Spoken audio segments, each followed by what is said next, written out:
1, 2, 1, 2.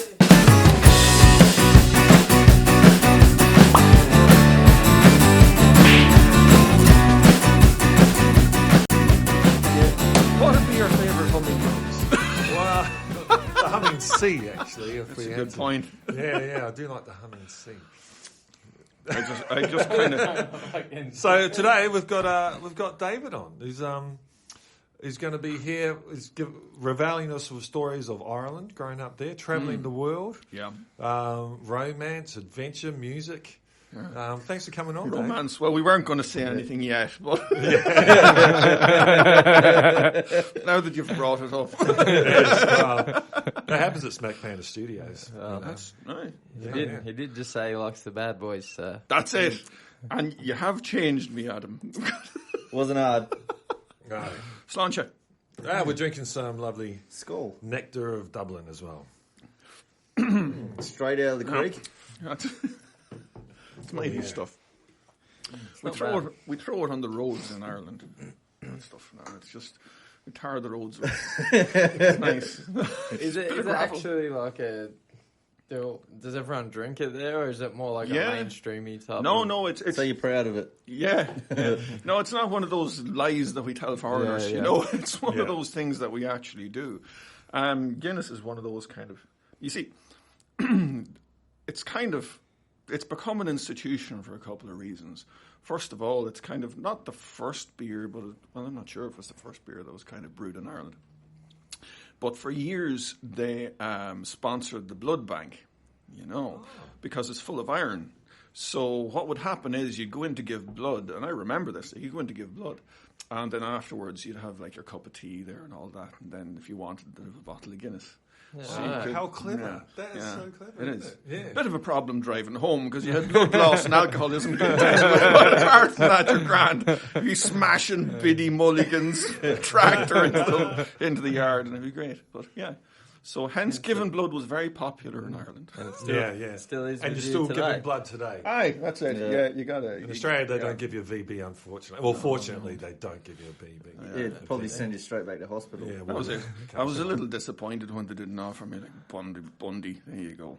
What do they give you? Did they give you Lamington or something like that? Yeah, they've got these, COVID packs now, like where they've got like a packet of crisps. What are the ones? Lay's, is that the ones here? Yeah, they do Lay's, yeah. So they do that, and they do like a little slice of cake, and they got little pretzels and stuff. And, That's quite cool. I felt like I was 12 again. Because that's the last time that amount of food would actually fill me.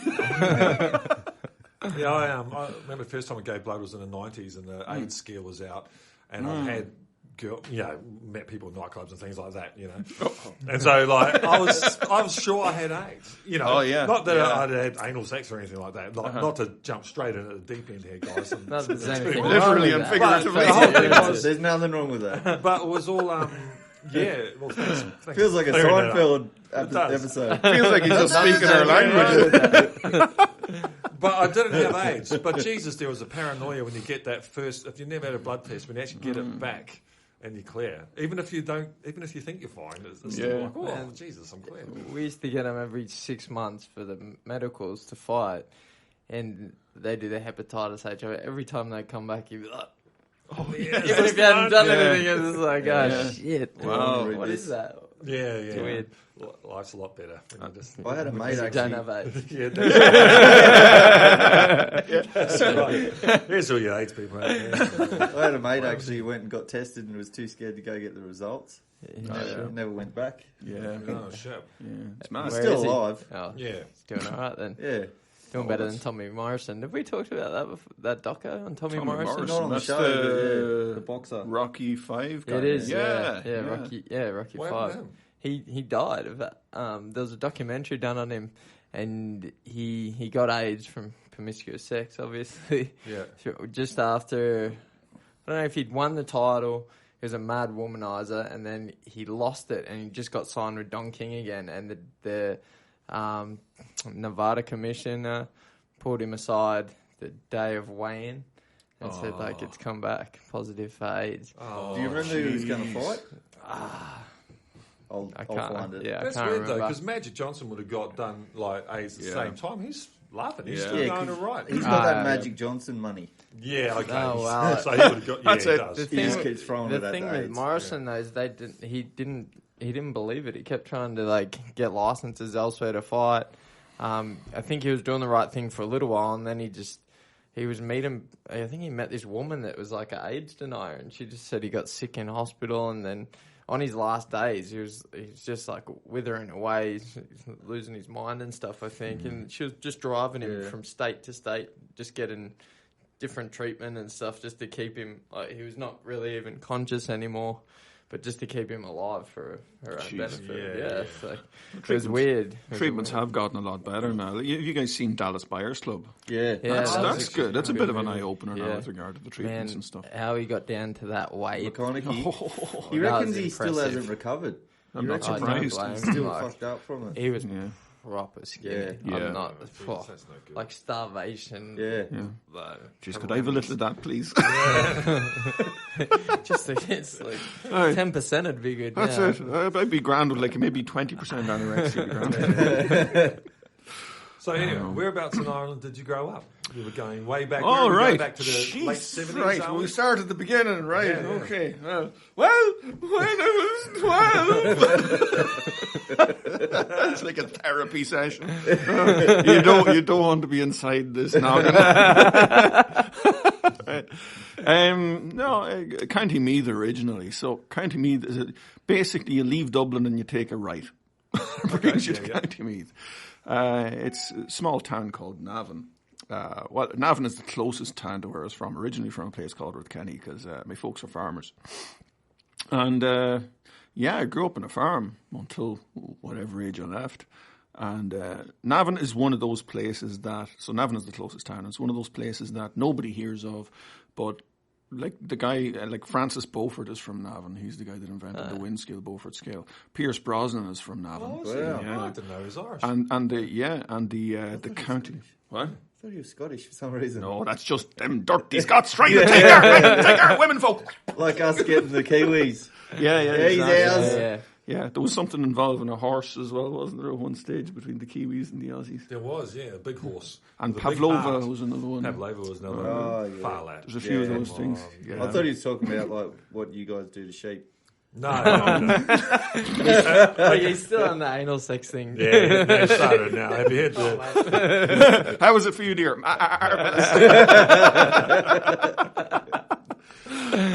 I've got a joke. Can I tell a joke? Of course, I'm going to be Okay. telling a few, so. So there's a fence there, and there's an Aussie guy and a Kiwi guy walking along, and they hear this barring, and they come along, and there's a sheep, and it's got its head stuck in the fence, and its arse is sticking out. And the Kiwi guy, being all polite, goes to the Aussie guy, "Oh, you go first, mate."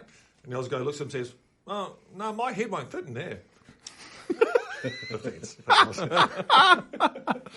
I've got a joke for you. I hope nobody's religious. No, it's not. I think. See, when I teach religious jokes, I don't tell kind of blasphemous jokes because I don't think insulting religion for the sake of it is a good thing. But I reckon that if these guys existed, they're kind of like humans, so they're the same sense of humour. So I'm good with telling these jokes. So anyway, this fella, he's ringing up the marketing agency. He owned a company called O'Neill's Nails, right? And he said, "Right, I need you to do an ad for me." Okay, right, no problem, we'll do it. Now in Ireland we have this thing called the Angelus, or it's kind of way back in the mid-90s it kind of quit. And the Angelus was basically at 12 and 6 in the evening, so 12 p.m. and then 6 p.m. They would play church bells on the national radio station and the national television station, and everyone would kind of pray or say a rosary or whatever. It was one of those kind of quaint little things. So the guy says, "Yeah, no problem, I'll do up a TV ad for you. It'll be on RTE," who would be the broadcaster. "It'll be on RTE after the Angelus." Grand, no problem. So he's sitting down and watching the Angelus, and the next thing, bong, bong, bong, he says his prayers. Next thing, the ad comes on, and it's Jesus up on the cross like that. And the two centurions beside each other. "Jeez, I'm glad we use O'Neill's Nails." Parish priest on the phone to, "What the hell is going on? Sorry, didn't mean it. So he rang up the other guy. "What are you doing? Do you not understand the sensitive nature of this?" Right, okay, we'll redo it tomorrow, 6 p.m. Grand, no problem. 6 p.m. comes round, and Angelus, everyone's kind of right. Next thing, ad comes on. Jesus running down the street, sandals and robes flying at the 2 centurions after. One turns around. Didn't I tell you we should have used O'Neill's name? That's great. That's not There bad. you go. You get a window into the culture as well. Yeah, absolutely. Yeah. Yes. We were growing up somewhere. Yeah. It's another interesting thing about where I'm from. I'm from County Meath. Like Navan, of course, is from County Meath. That's not a big bag of lies. The lies comes later. It's from Trim. The guy that comes from Trim is the Duke of Wellington, believe it or not. Oh, really? Okay. Yeah, originally born in Trim. So Yeah. it's nuts, the kind of claims to fame. Now, I don't think it's lies. Right? Okay, yeah. So if anybody's fact-checking this, right? No one fact checks. Great. It's all true. Really fact checks for us. I'll try. It's all Frodo's from Ireland as well. Well, that was obvious, though. Exactly. Small and hairy. Brad Pitt will take him, and Brad Pitt, yeah. you can have him as well. But I have to actually With our say, bedtime conversations, Adam, of course I will. I have to say about last week. I said about Asahi beer, and I can't find. I don't know if I read it on a fucking like a conspiracy Alan Jones website or something like that. But the thing was, Asahi originally were making poisons during World War Before II. they turned it, but then again, Right. Japanese weren't well known for actually poisoning people. Were they normally No, cut but- people's heads off and shit like that? yeah, but yeah, I can't. So I couldn't find it. So I just thought I'd bring it Yeah, up. yeah. And Asahi's probably better. We were drinking Sapporo last week. I probably prefer Asahi. Actually. Yeah, I think I do. I had the biggest fucking hangover. Wow, I've yeah. had.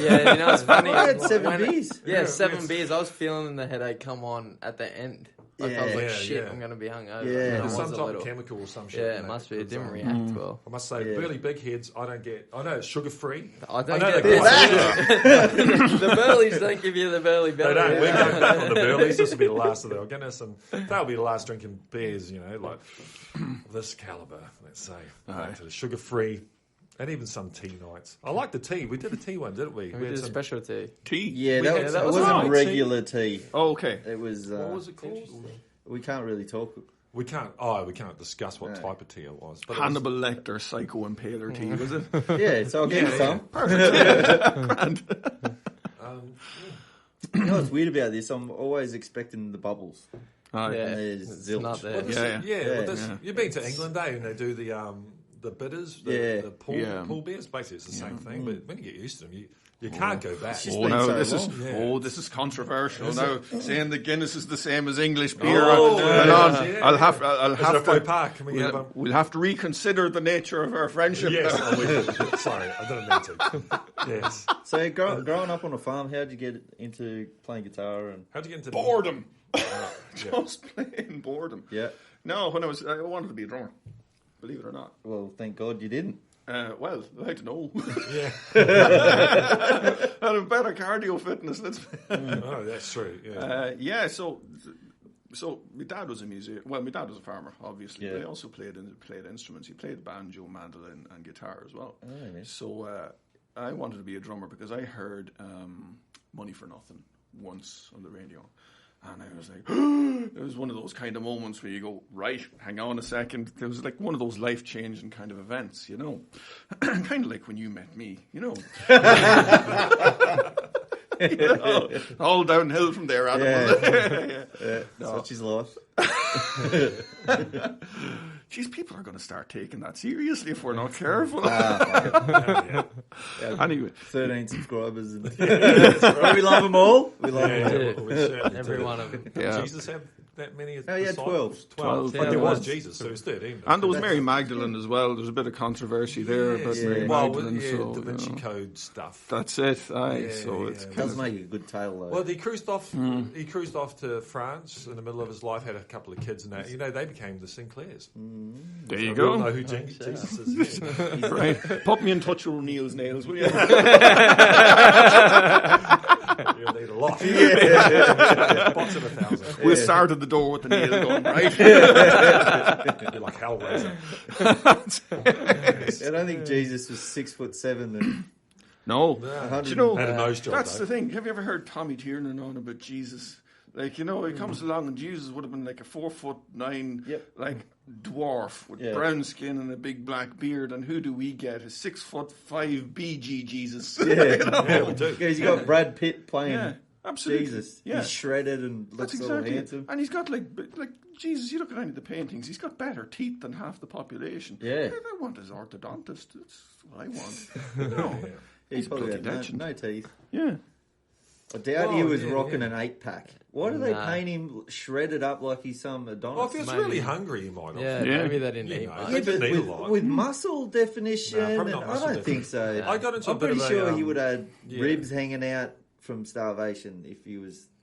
You're just visualising him on Yeah. the cross But after what- 4 days. That's how they paint him. There's no Not exactly a photos. health farm, is it? Now for your foot massage. All right. Go easy on the big toe there. I take it easily. Oh, good Lord. Could you imagine that? Crucifixion health farm. That's it. Someone would go That's for if it ever happened. Well, we didn't have this discussion, did we? No, not on the. No, that, not on this the- was a pre. We were talking about the. We did talk about who were the cats? They were the Knights Templar. What were Oh, they? yeah. They were Yeah, they were the Christian sect. Who were Yeah, they were a Christian sects, sect, but they believed. Shit, all of them had. There's a conductive name for all of them, but I'll remember it in a sec. That Jesus. One of their things was there was a laughing Jesus. We spoke, and that Simon was actually executed, and Jesus was one of the other who was watching. They got the wrong guy, and then These are hardly the Gnostics, are they? the Gnostics. It's the Gnostics. Yeah. Yeah, Yeah, I absolutely. don't think have we gone through that. And they had laughed. It's called the laughing Jesus, and it's actually in one of the Gnostic. They found Nag Hammadi. They found Yeah, like that's right, 2,000-year-old scrolls, and all these other scrolls about Christianity, because Christianity was nothing for 200 years. There was all these different stories about what might or might not have happened, and then one of the Caesar came along and said, "Okay, one God.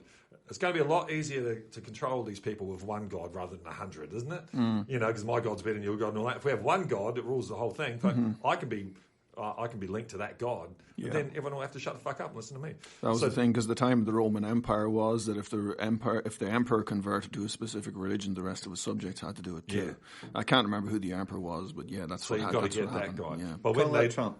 yeah, Exactly. Exactly.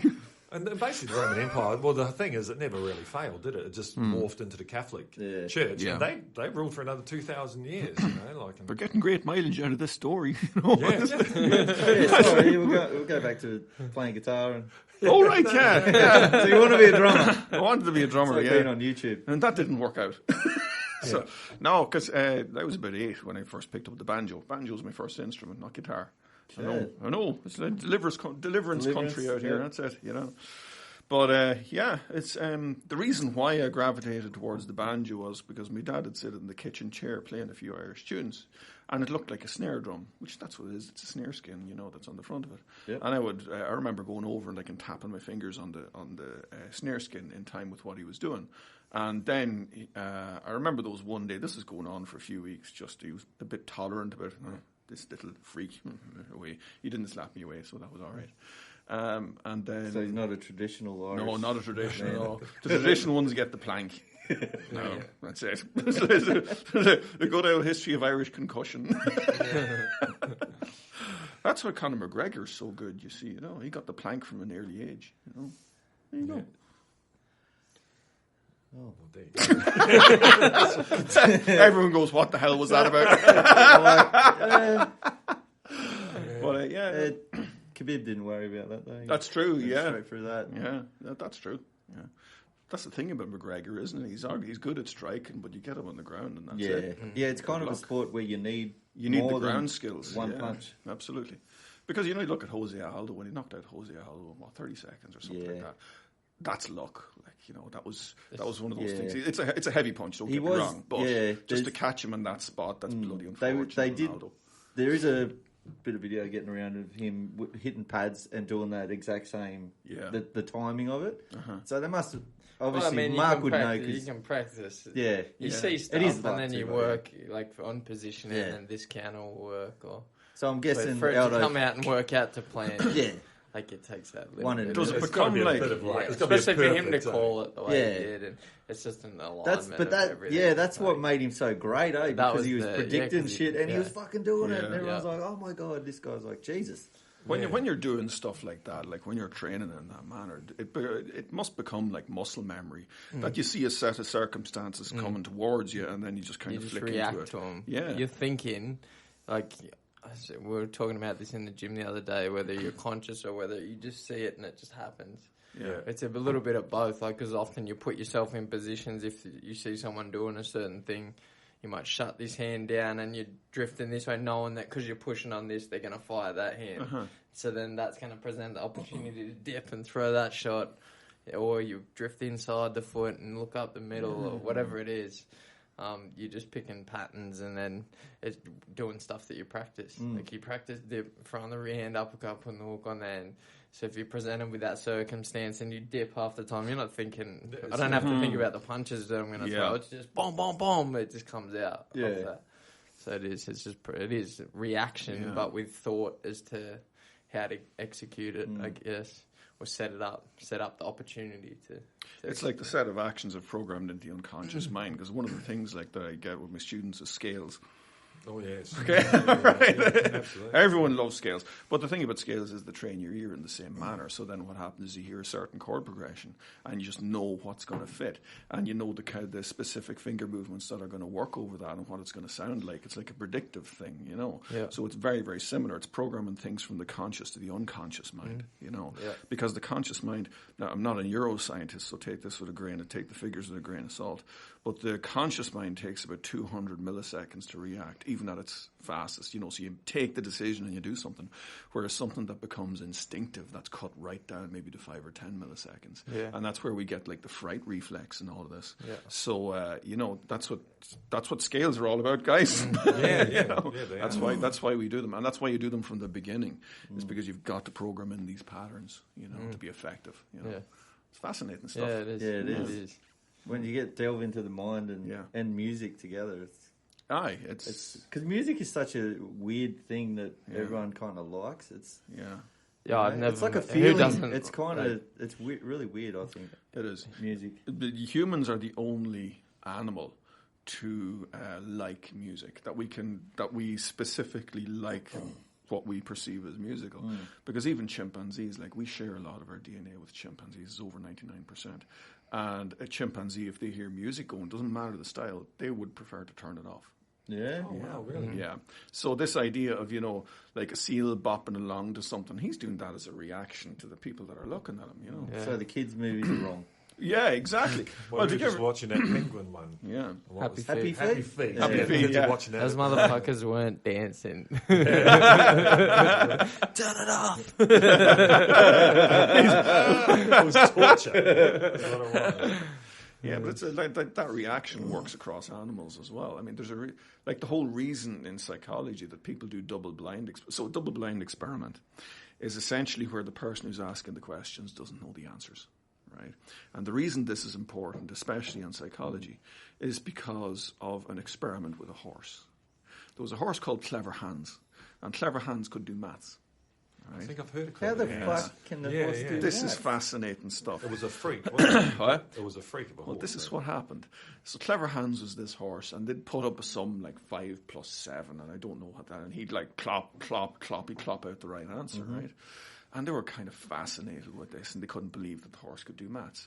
But they found out afterwards that what the horse was actually doing was, when the person who was doing it The trainer? didn't know the answer, right? The horse was reading the person's reaction, and could read it at such a subconscious level that he'd stop when they reacted in a positive way. Oh, wow. That's really? what was going on. And that's why we do double-blind experiments in psychology, you know. Yeah. See, I thought you were going to say that the trainer was there, like, going, No, the horse is going, You could bat internally. That's kind of But that's that's what I'm saying. even, that's Yeah. pretty cool. it was a like, famous horse. Like, there's Yeah. document. It was like it was played in front of thousands of people, Yeah, royalty and everything. You reckon there'd be videos then? Yeah, there is. I watched it on is it? YouTube. Try and Yeah, find some. there's Really? of They the made a show on horse. him. And it wasn't a charlatan act, I don't think.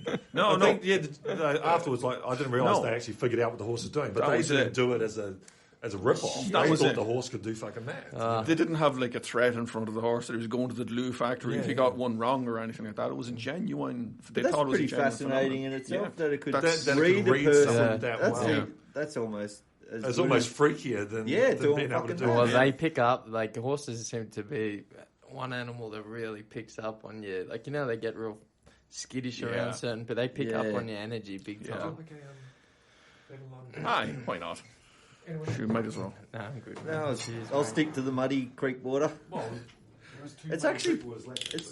I'll get something else, but they're actually not too bad. Like, No, the grand. Considering they're in the can as well, they're actually okay. No, the grand. There's something in the can. yeah, what is in the can? It's a widget. So basically, it's a little plastic ball. You can kind of see it on the bottom. Oh, yeah, that's it. Just to choke on after. That's it. That's it. We feed the ones that survive. We send them to school. There's a little glass, or not glass, there's a little gas-filled plastic ball in it. And because the can is pressurized, it holds the gas within the widget. And then what happens is once you crack the can, the widget busts and sends the gas up from the bottom. Okay. So the gas doesn't need to be in the beer itself. That's cool. That's Oh, an is extra that what charge. it is? So it's cool. the equivalent of It's like a having soda stream. Almost. Yeah, that's it. Because when you pour a pint like that, the gas is not. You've got the beer coming through, and the gas is separate. Yeah. This mimics that. Yeah, that's cool. Yeah. What was it? There you go. Good on you, Guinness. Oh. Ah. We might have to get a sponsor.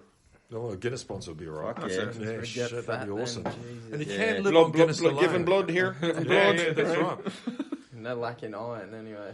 No, No, the one mighty thing it stuff. lacks is vitamin C, evidently, but it's got everything else. So you can. I think some kids from Dublin University did it for 6 months and didn't lose any weight or any mass in it. 6 months living on Guinness, all they needed was vitamin C tablets. Jesus. Guinness and self-hatred. Nothing like a diet, that kind of Imagine diet. how many guys are lining up to get that fucking test.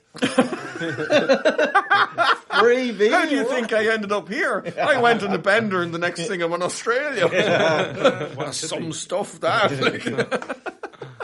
Well, anyway, but you're going to be a drummer? Oh yeah. Yeah, okay, getting back to it. Here we are. So don't drumming. I want to know these No, stories. I didn't. on a banjo. I tapped it on the banjo just to kind of I'm kind of fascinated with rhythm because I heard Money for Nothing, and Money for Nothing contains this. I mean, you've all probably heard it.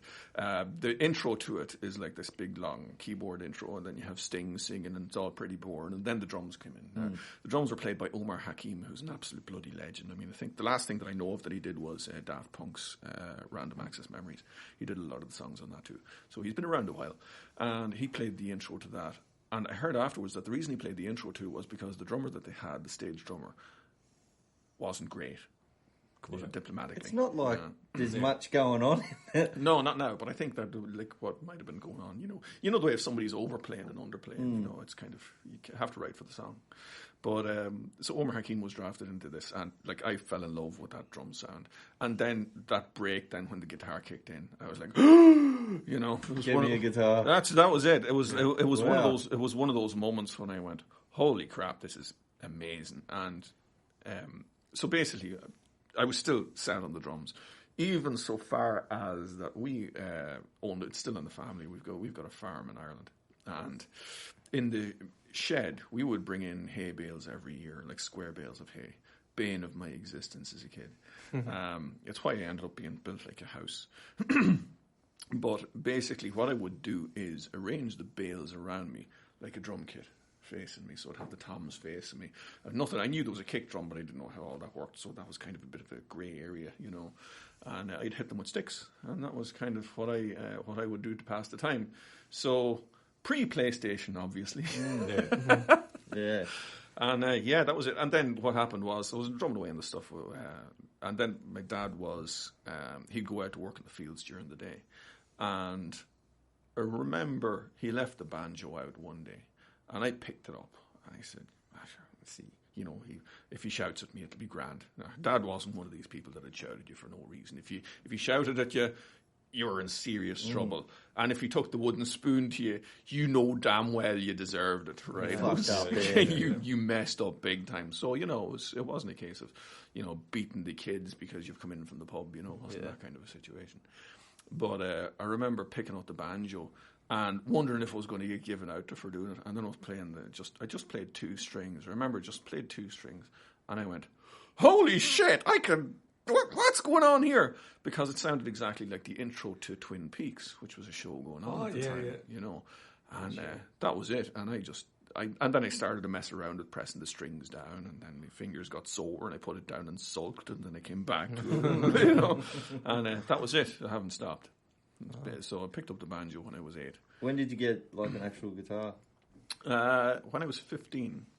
Now, I've been playing guitar from when I was 10 because my dad had an old electric with 3 strings. And I remember my brother had started to work, and he got strings, put strings in it. But before then, I had been mucking around on the 3 strings. And he put strings on it. And then I picked that up and kind of was playing around with it, and I could figure out a couple of little bits and pieces from the banjo, because the same principles. It's the tuning is different, of course, so everything feels a little different musically, but the principle is the same. So I had tough fingertips at that point. I remember being in primary school and like picking the calluses off, you know, at the age of 10, and then I picked up the guitar. And then I said, right, I'll have a go at this. And I went to the library and got a book out of the library that taught me my first song, which was The House of the Rising Sun. A classic. Nice. And I played, I kind of got used to that, got used to the chords, and then they had strumming patterns and all this kind of thing. And I went, oh, this is kind of cool. I like this. And then the very next lesson in the book, it was one of these old brown covered hardback books that like smelled like granny, you know? Yeah. Not that I was into the habit of going, oh, not too good today. Better set you out to dry. Yuck. You're welcome. It can only go up from here. And then, the very next part of the same lesson was it taught you the principles of finger picking, like through graduated exercises. And it was the finger picking that did it. I could not believe that I could do this. I was like, it was one of those holy shit moments, you know. That was it. There was a period when I was about 25, about 23 to 25, when I didn't play the guitar for 2 years. But that was been it. The guitar has been in my hands for most of the time. And the first time I came out to Australia, which was 2002, I didn't play the guitar for a 9-month period then. But pretty much every day. I mean, even when you collected me today, I was sitting down there and always with you, you know, just going through that with the metronome, trying to get the hands, because, you know, I'm playing what age am I now? 43, playing, so that's 33 years playing. I still got a way to go, you know. So. Yeah, it never ends, Never ends. Fantastic. Do you find, because you've been playing for that long, do you have any arthritis feeling? Or no, it's funny you should ask that. I did have a bit of a problem with that knuckle. Yeah. I used to get an ache in that knuckle.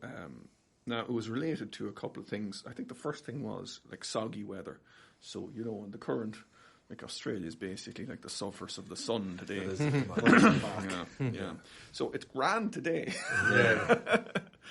But I would sometimes do this thing where I'd pull my fingers back to try and stretch them, but I'd do them individually. And when you're doing them individually, I think I was overstretching this one a little bit. So nowadays I do like stretches like that, and that's much better. I don't overstress the third finger. So since I started to do that, it's been grand. You know. Yeah. Okay. I didn't know that was a thing. That helps you. Yeah, absolutely.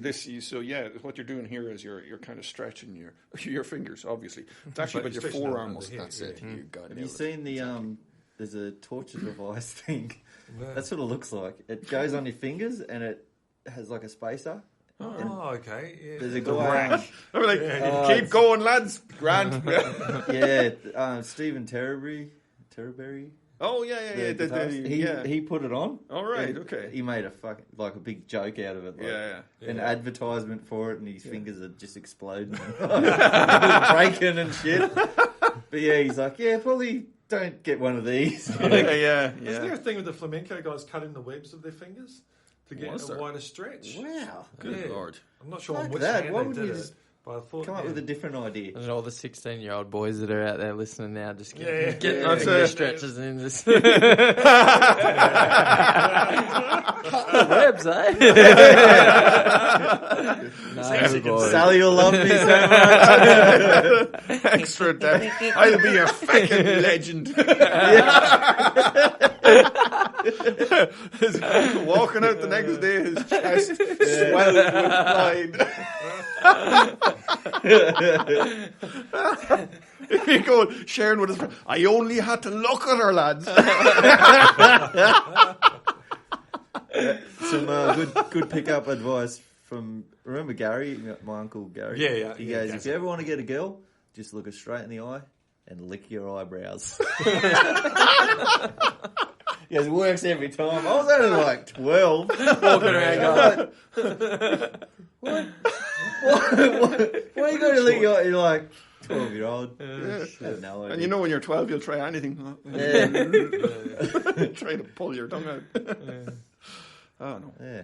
So, you got into guitar and... Yeah. Were you in bands in Ireland? So, you know, teenagers, you normally jump into bands and stuff like that. And was there a big scene at the time in Ireland? There were some good bands coming out of Ireland. Yeah. That would have been the late 80s, early 90s or something. Yeah, late 80s, early 90s. I mean, I was the only one really in my locality who was playing music at that time. And then because it was the early 90s as well, when I went to secondary school, it's the equivalent of your high school. When I went to secondary school, for instance, the rave scene was all big, you know? Yeah. So, So, you know... Yeah. So there weren't a lot of people playing instruments, Yeah, essentially. it was hard to meet people to actually get something happening. Exactly, yeah. But I did hook up with a few friends, and that was really, really good. I remember, because I had sat down, like I'm self-taught, and I had sat down and learned the Injustice for All album on, right? And I had learned that from pretty much beginning to end on an acoustic guitar. Right? Oh, Which wow. is Just insane. That's why these Pauls exist, you know. That's why he plays chords like that. What, me? You, yeah. Like that. Yeah. I don't know. Mary loves it.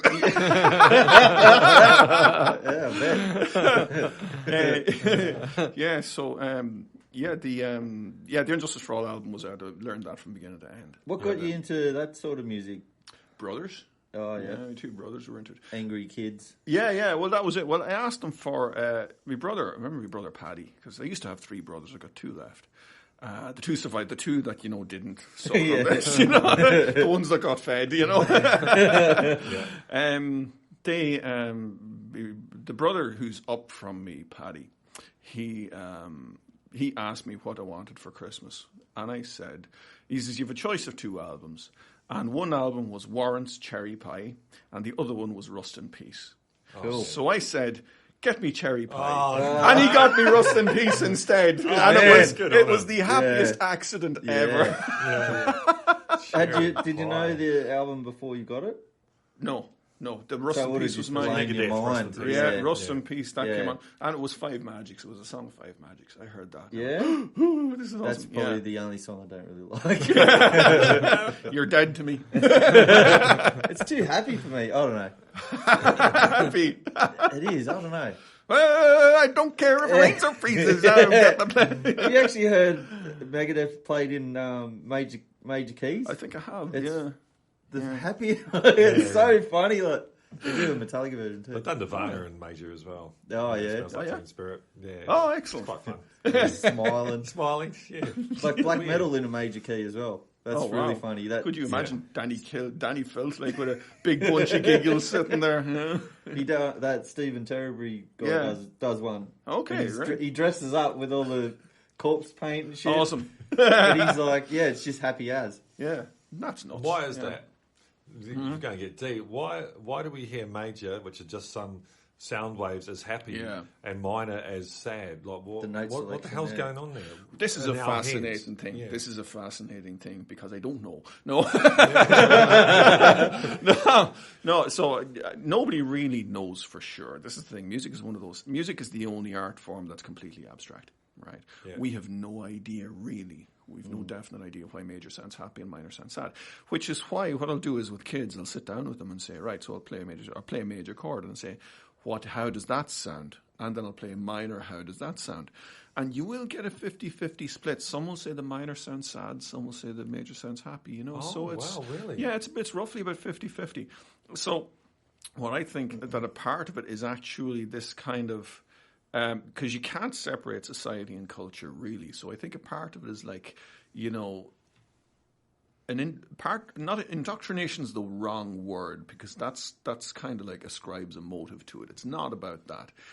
It's more that, I'll tell you another story why I think this in a second. Yeah. It's more that to fit in with your peers, you ascribe a certain value to things. And I think that's probably what it is, you know. And the reason I'm saying that is because we're going to go off the wall here. There was a guy in America who taught his newborn kid Klingon, right? No shit, Didn't really? teach the kid English, taught him Klingon, right? Jesus. Converse with the kid in Klingon. Kid was happy as Larry with this, right? Yeah. You could speak I don't Klingon even know it's a fluently. proper language. Yeah, apparently so, yeah. Okay. Anyway, this is Sounds Elvish. That's from Yeah, Star Trek. Star right? Trek. That's it, yeah. So he taught the kid Klingon and the kid was no problem, everyone communicating the whole lot up until the age of 4. And then the kid stopped, just like that, just wouldn't do it, and would actively refuse. Yeah. You know, he would come along and answer the dad in English if the dad asked him in Klingon. And they reckon the reason why is because the kid at some kind of elemental level realised when he started to mix with peers that for him to actually be one of the crowd, to fit in, he needed to do this. At the age of 4, now that's a hell of a, that's a kind of a level of reasoning that is outside of, it's quite deep. You know? Like a biological survival thing. Absolutely, yeah, that's exactly it. Yeah. You know, which does, I mean, people think that, you know, it's nature or nurture. It's not. It's definitely both, you know. And we like, I mean, there's been experiments with rats and cat smell and things like that have proven that there is some form of deep kind of elemental memory, that kind of biologically programmed memory that mammals have, you know, or higher order functioning animals have, really. So, I mean, so that's part of it, I think, is that people... It's a cultural, like, you're immersed in a culture, and the culture's hit. So I wonder if you're in a different culture, like Indian culture... Well, this is an interesting thing. Yeah. This is an interesting thing. Bobby McFerrin did a great video about demonstrating the pentatonic scale, right? Yeah. And he does it just by jumping up and down. I'm not sure if anyone's seen it. It's a fascinating video. I think we can link to it. What is a pentatonic scale? Yeah. It's the simplest. Pentatonic, It's 5 notes. Yeah. It's a 5-note scale. It strips out... so every scale... at base level has 7 notes, okay? Most scales, rather, have 7 notes. The pentatonic strips out 2 of them. So quite literally, it means penta, which is 5, tonic, tones, notes, okay? So it's the simplest form of major and minor scale tonality that we've got. So it's the simplest thing that you can use when you're improvising, okay? Beyond the arpeggios of the single notes. Anyway, I'm not going to get into that. You got to watch out. Mark can play a G chord. You got it. Fucking legend. Self-taught, I think, I believe, too. Self-taught. I may have had a few others, but I forgot them. Had a broken string for 8 months. That's all right. I did bring it in today so you could restring it. Bills in the post. That's all right. Well, on that same level, I can punch somebody. That's about it. So, so the pentatonic scale, it's the base level major minor tonality that we've got. And Bobby McFerrin in this video basically demonstrates, like he sings one note as he jumps up, then he goes to the next note, sings that one, and then he jumps to a third note, and the crowd automatically predicts what the note should be. And right the way through, he actually plays a tune using the audience, and he sings a harmony then over it. And he does this just by jumping in specific spots. And people can relate the spot that he's jumping to a certain note. Now, the interesting thing about this is you were talking about other cultures. This is cross-cultural. Oh, really? Yeah. Because the pentatonic scale is used in Chinese music as well. Is it? And there are some variations on it. I remember I've got the Guitar Grimoire Scales and Modes book.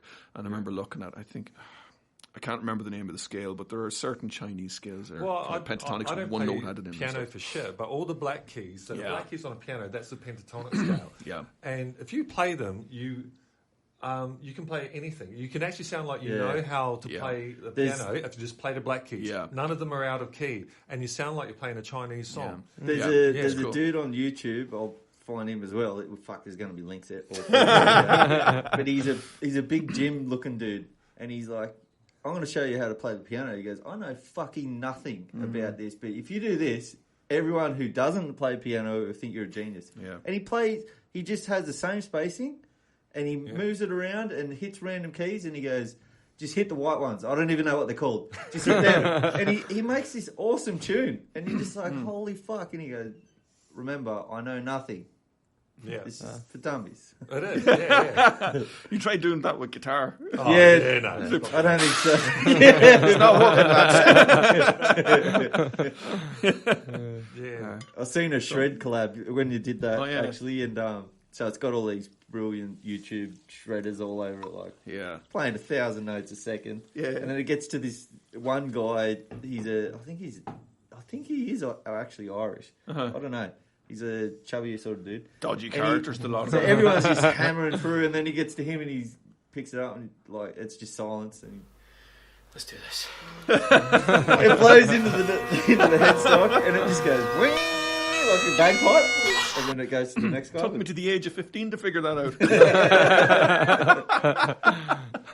Yeah. Yeah, so. What brought you out to Australia? Oh, originally back in 2002, kind of doing the whole dodgy backpacker thing. You know, I was, basically came out, went to Cairns, believe it or not, started in Cairns, above all places. Okay. And then there's a hand signs going on here, lads. This is like a secret society. This is like a secret society. You know what? This is a kill room. I know what you're going to do next week. Steaks after this one. That's it. You have a haircut. That's the people with the chainsaws waiting underneath. Pablo Escobar. Making meat pies. Yeah. That's it. Beef and Guinness. Now you got it. Jeez. Yeah, so 2002 came out here, kind of like in a year off kind of thing. Yeah. And took a year out. And went. So I trained up to teach English as a second language. Oh, that's all. Yeah, that's it. Yeah. And it's pretty cool, actually. I got a job of my life in Cairns because I was teaching Japanese and Chinese students. And you'd teach them in the mornings, right? And then in the afternoons, you'd have to act as like a translator stroke guide. So you'd bring them out to like the Barrier Reef and places like that. And you'd actually get paid to do it. Wow. So, Wow. Yeah, it was mighty. So, so that was that. And travelled, worked there for 2 months. Drove down south to Sydney, actually. You know, stayed with a friend of mine for a couple of weeks here. And then, just did the whole travelling thing. Worked in Sydney for 3 months, for double day books, and then headed off to, where did I go then after that? Flew to Melbourne, drove from Melbourne to Adelaide, took the bus from Adelaide up to Alice, and then flew back to Sydney and flew back. Went to New Zealand for 6 weeks, then went across Southeast Asia. You know, so that was a big 2003. trip. Yeah. Where'd you go in Southeast Asia? Where did I go? Thailand and Cambodia. Yeah. That's a pretty big trip. Yeah. Like 2 countries, isn't it? Yeah. Well, there's really only 4 there. You got Thailand, Cambodia, you have Laos, and then Vietnam. What about Myanmar? And At the time, it wasn't easy to get into Myanmar at that point. And the problem was, like, we went north to Chiang Mai, so Chiang Mai is beautiful. It's I've a been beautiful there. spot. So nice. And going out in jungle treks back then, Yeah. so there was some, I don't know what I the rode political enduro situation bikes. was. Did you? Around there, yeah. I actually learned how to ride a scooter in Chiang Mai. Yeah? Yeah. I ran into a stall and everything. It was really authentic. Everyone who goes to Thailand, they only go to like Bangkok or Phuket. But you really have to go to Chiang Mai. That's where all the elephants are and shit as well. Yeah, that was it. Fucking magic up Yeah, there. you can do an elephant trek up there, and you can do like one of these river bamboo raft treks and stuff like that. Yeah. It was really, really cool. You know. Yes, and then Cambodia as well was really, really cool as well. Yeah, I went to Siem Reap in Cambodia, but I don't know. I was kind of over it at that point, so I was like, Did you go to Angkor Wat and that? Yeah, Siem Reap is the town closest to Angkor Wat. Yeah. Okay, yeah, cool. Yeah, I was really like I'd just done 2 weeks straight in Thailand, like trekking around a lot. I was fucked, and I went to Siem Reap, and I didn't want to do much. I just went to the temples. Yeah, and then it's they smell like tourists. They see you and they're like, here we go. yeah. And I was just over it because Thailand's the same. They just hammer you the whole fucking time. Yeah, it is. Yeah, the whole tourism thing's a bit weird. Like I used to really like it, but now I don't know if I want to go as a tourist. Like I'd go if I had a Where do reason. you want to go as a local? I want to go. I have to live in a lot of places. I want to go with a reason. Like we're playing a gig there. Yeah, that's or cool. I know someone there, and I'm gonna hang out. Or there's what do you call podcast. it? Yeah. What do religious people do when they go for a long walk and end up somewhere? Sabbatical. Pilgrimage. Yeah. Oh, man. that's the other thing they do. Yeah, or a pilgrimage somewhere. You know, there's some reason where you're not just going there to sticky beat like animals at a zoo or something. You know. Well, animals, but it's an interesting kind of parallel you could draw with regard to these kind of pilgrimages that people do to see specific things. Yeah. I mean, you could kind of view looking at the World Trade Center in the same light, where it's like to a modern temple essentially, So, you got to go straight away. You just got to go. You just got to go. There you go. Oh, that's the way. That's the Really? Is that how you do it? Well, no, That's but, fair. but it'll do. It'll do. Mission accomplished. You're grand. Of course, because it's not going to overflow, really, is it? Yeah, exactly. As soon as you stop pouring, it's going to stop. Yeah. So in Thailand, did you find like there was like so much amazing bands and live music when you were there? No, I didn't go for the music at all. I kind of went to see the kind of cultural places and all that, because my brother had been there the year before. Yeah. And I kind of had heard about this spot and went, oh, this sounds cool. So I went to see, the lying down Buddha and all this kind of thing and all these kind of monuments that you essentially go to Bangkok to see. Yeah. And then you go, went north up to Chiang Mai, and just to go out to the jungles because it's completely alien, He's a fresh, Irishman, Yeah. And whiter than a white thing.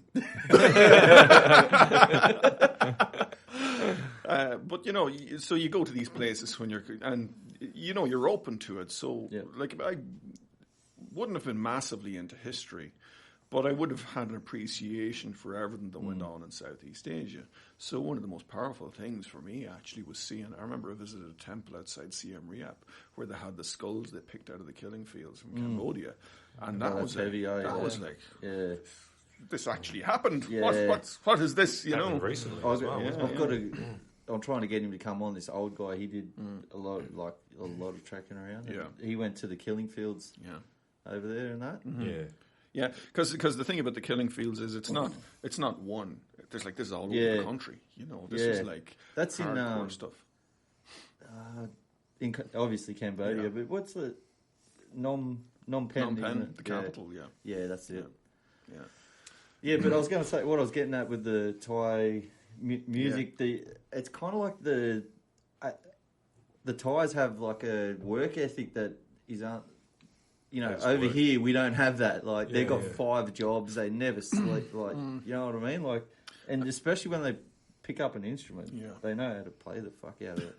Yeah, maybe it's a thing of like when a culture is getting itself richer. Though what happens is you got to do what you need to survive. Essentially, I mean, it's like I suppose in the 90s coming up to early 2000s in Ireland would have been the most comfortable that we were, and during that time you would have had people, in the 80s, for instance, interest rates were pretty phenomenal in Ireland. The place was the depths of depression all through the 80s. We didn't have much money. The reason I'm self-taught is not through choice, is because we couldn't afford lessons, and there was nobody around to teach. There's no DJP down the road. No, exactly. No absolute legend to teach you guitar, bass, banjo, mandolin, just saying. And I teach online. Who was that again? That was DJP teaching, was it? DJP, yes. Yes. Is that what it's called? Does it have a website or anything? We'll put a link in the description. The link will be in the bio. I don't think he needs it though. He's flat out anyway. At this stage, So so back then, things were a little different, and I think the draws on your finances were less from a commodity point of view, but more from a necessity. So, for instance, interest rates were higher, so you had to pay your mortgage. But there weren't iPads, there weren't broadband, there weren't these things to take your money away from you. It seems to have gone a little bit the other way now. And again, I'm not an economist, but it seems to me that what's happened is that people, if you kind of cut out devices, cut out all these things that are drawing you money, like your Netflix subscription, and you live the back things you need. the things you need, and you kind of live back. Was a rather long-winded way of saying it, wasn't it? Oh, you don't mind me using a lot of words now, the odd time. No, but I think that nowadays, people do have mortgages, and people are being killed with mortgages nowadays. Don't get me wrong. And there are a lot of people in a lot of poverty, but we do live in the safest society that's ever existed. Yeah, it's probably the best time to be alive, isn't it? We do live in the richest society that's ever existed. We definitely do. Yeah. We do. That's it. We do. Yes. Yes. And there's you've got to have a level of appreciation for that, because if you're not, you're looking at the people who are actually doing it tough. People like people like the peasants in China and all these places. People have favelas in in Australia, Brazil, Aboriginal people in Alice Springs. Or something exactly. Like that, yes. And you got to look at those people, and if you come along and you're equating yourself on their level, something a little bit disingenuous and nasty. Yeah, there is. There's the guy I follow. He died in the 80s, Buckminster Fuller. He's kind of like my guru, if I know him. And he was talking about. This was back in the 40s. He might have been talking about this exact thing, and he said, "Well, if you look at how," and he did a whole history of Western civilization, going right back to the Egyptians, and say, "Well, back in the day, he goes, look at how an average person lives here. We've got water running to the house, and we've got sewage, we've got hot water in the house. Fucking Pharaoh didn't have that. He was the richest man in history. My mum didn't have that. Yeah, absolutely. And so there has been these gradients of everything actually getting better. They get pulled back and they get better and better. But, you still have to keep fighting. You always got to keep fighting. You always got to keep, because they will get pulled back again. I think there's some people happy. And then we haven't had a wage rise in 15 years. Well, wages, that's one thing that has happened, is wages have completely separated from productivity, which is, they used to run hand in hand when there was a gold standard, and then they split. So, we got fucked. Well, yeah, Bitcoin's here, baby. We have had this discussion. Yes. Go back to episode 2, was it? Mark, 3? 3 or 4. Oh, God, I don't know. That's one where I drank the one where Mark's too drunk. 4. Oh, and this is when 3. They're all good, though. They're all good. They're all good. They all have their place. Yeah, we're talking about Southeast Asia. Yeah. Really, I haven't spent any time there. I reckon it's beautiful. I want to do a food tour through Vietnam. Oh, I now would you're be a talking. tourist for that. Now you're talking. Yeah. I want someone to show me all the. I only went to Hanoi. Sorry, Saigon. Used to be Hanoi, back in Vietnam. I can't There was mills back in the 80s called Hanoi Rocks. They were like... Right enough, So all the locals call it what the original... Ho Chi Minh City. Yeah. So I can't remember which is Ho Chi Minh City, whether it's Saigon or... I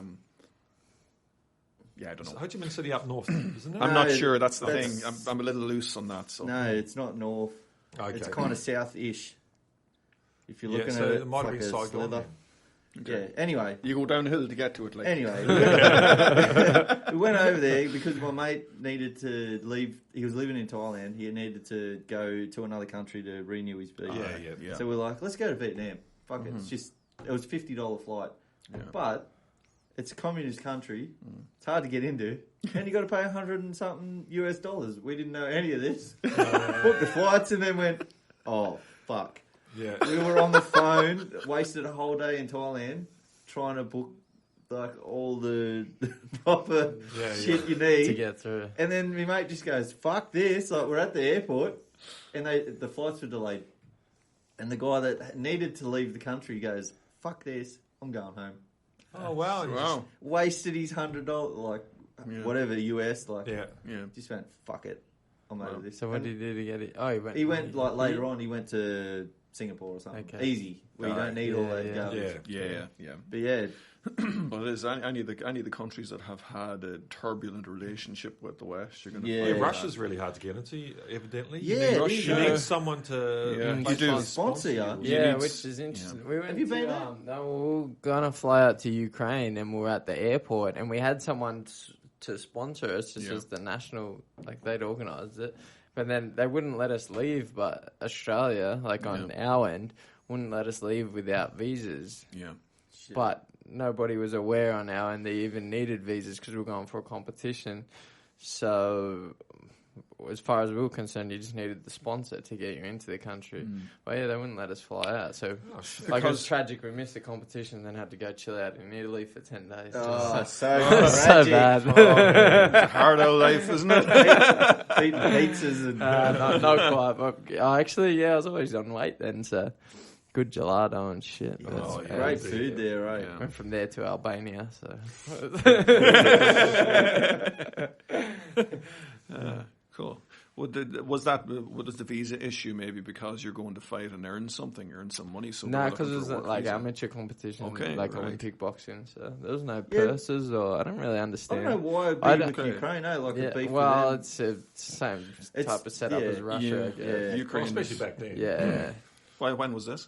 Oh no, it was in 13 or 12. Okay. 2013. Split for them. Yeah, but was there shit going? There's a lot of shit going on there. Yeah, well, that only really happened when there was that coup against the reigning guy.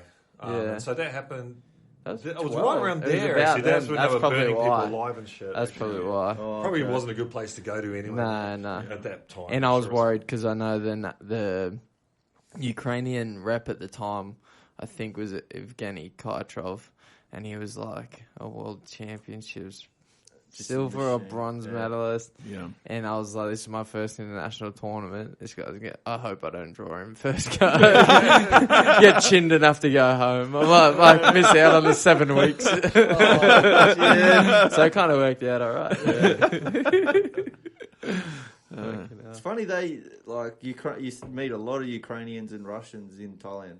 Lot. You see Russians and China as well. And Ukrainians everywhere, like Canadians. Yeah, I've never met a Ukrainian anywhere else. But there would, of course, there would be. But just find in Thailand, you bump into there's all the heaps time, of gangsters. Like they own a lot of shit down there. Yeah. Thailand seems to be where you'd run into everyone. The whole world would go there to get up to no good, wouldn't they? Mixed area. Yeah, the Germans seem to love it during the wars. The wars? Which one? Thailand? The second one, yeah. Whatever happened with Thailand in World War II?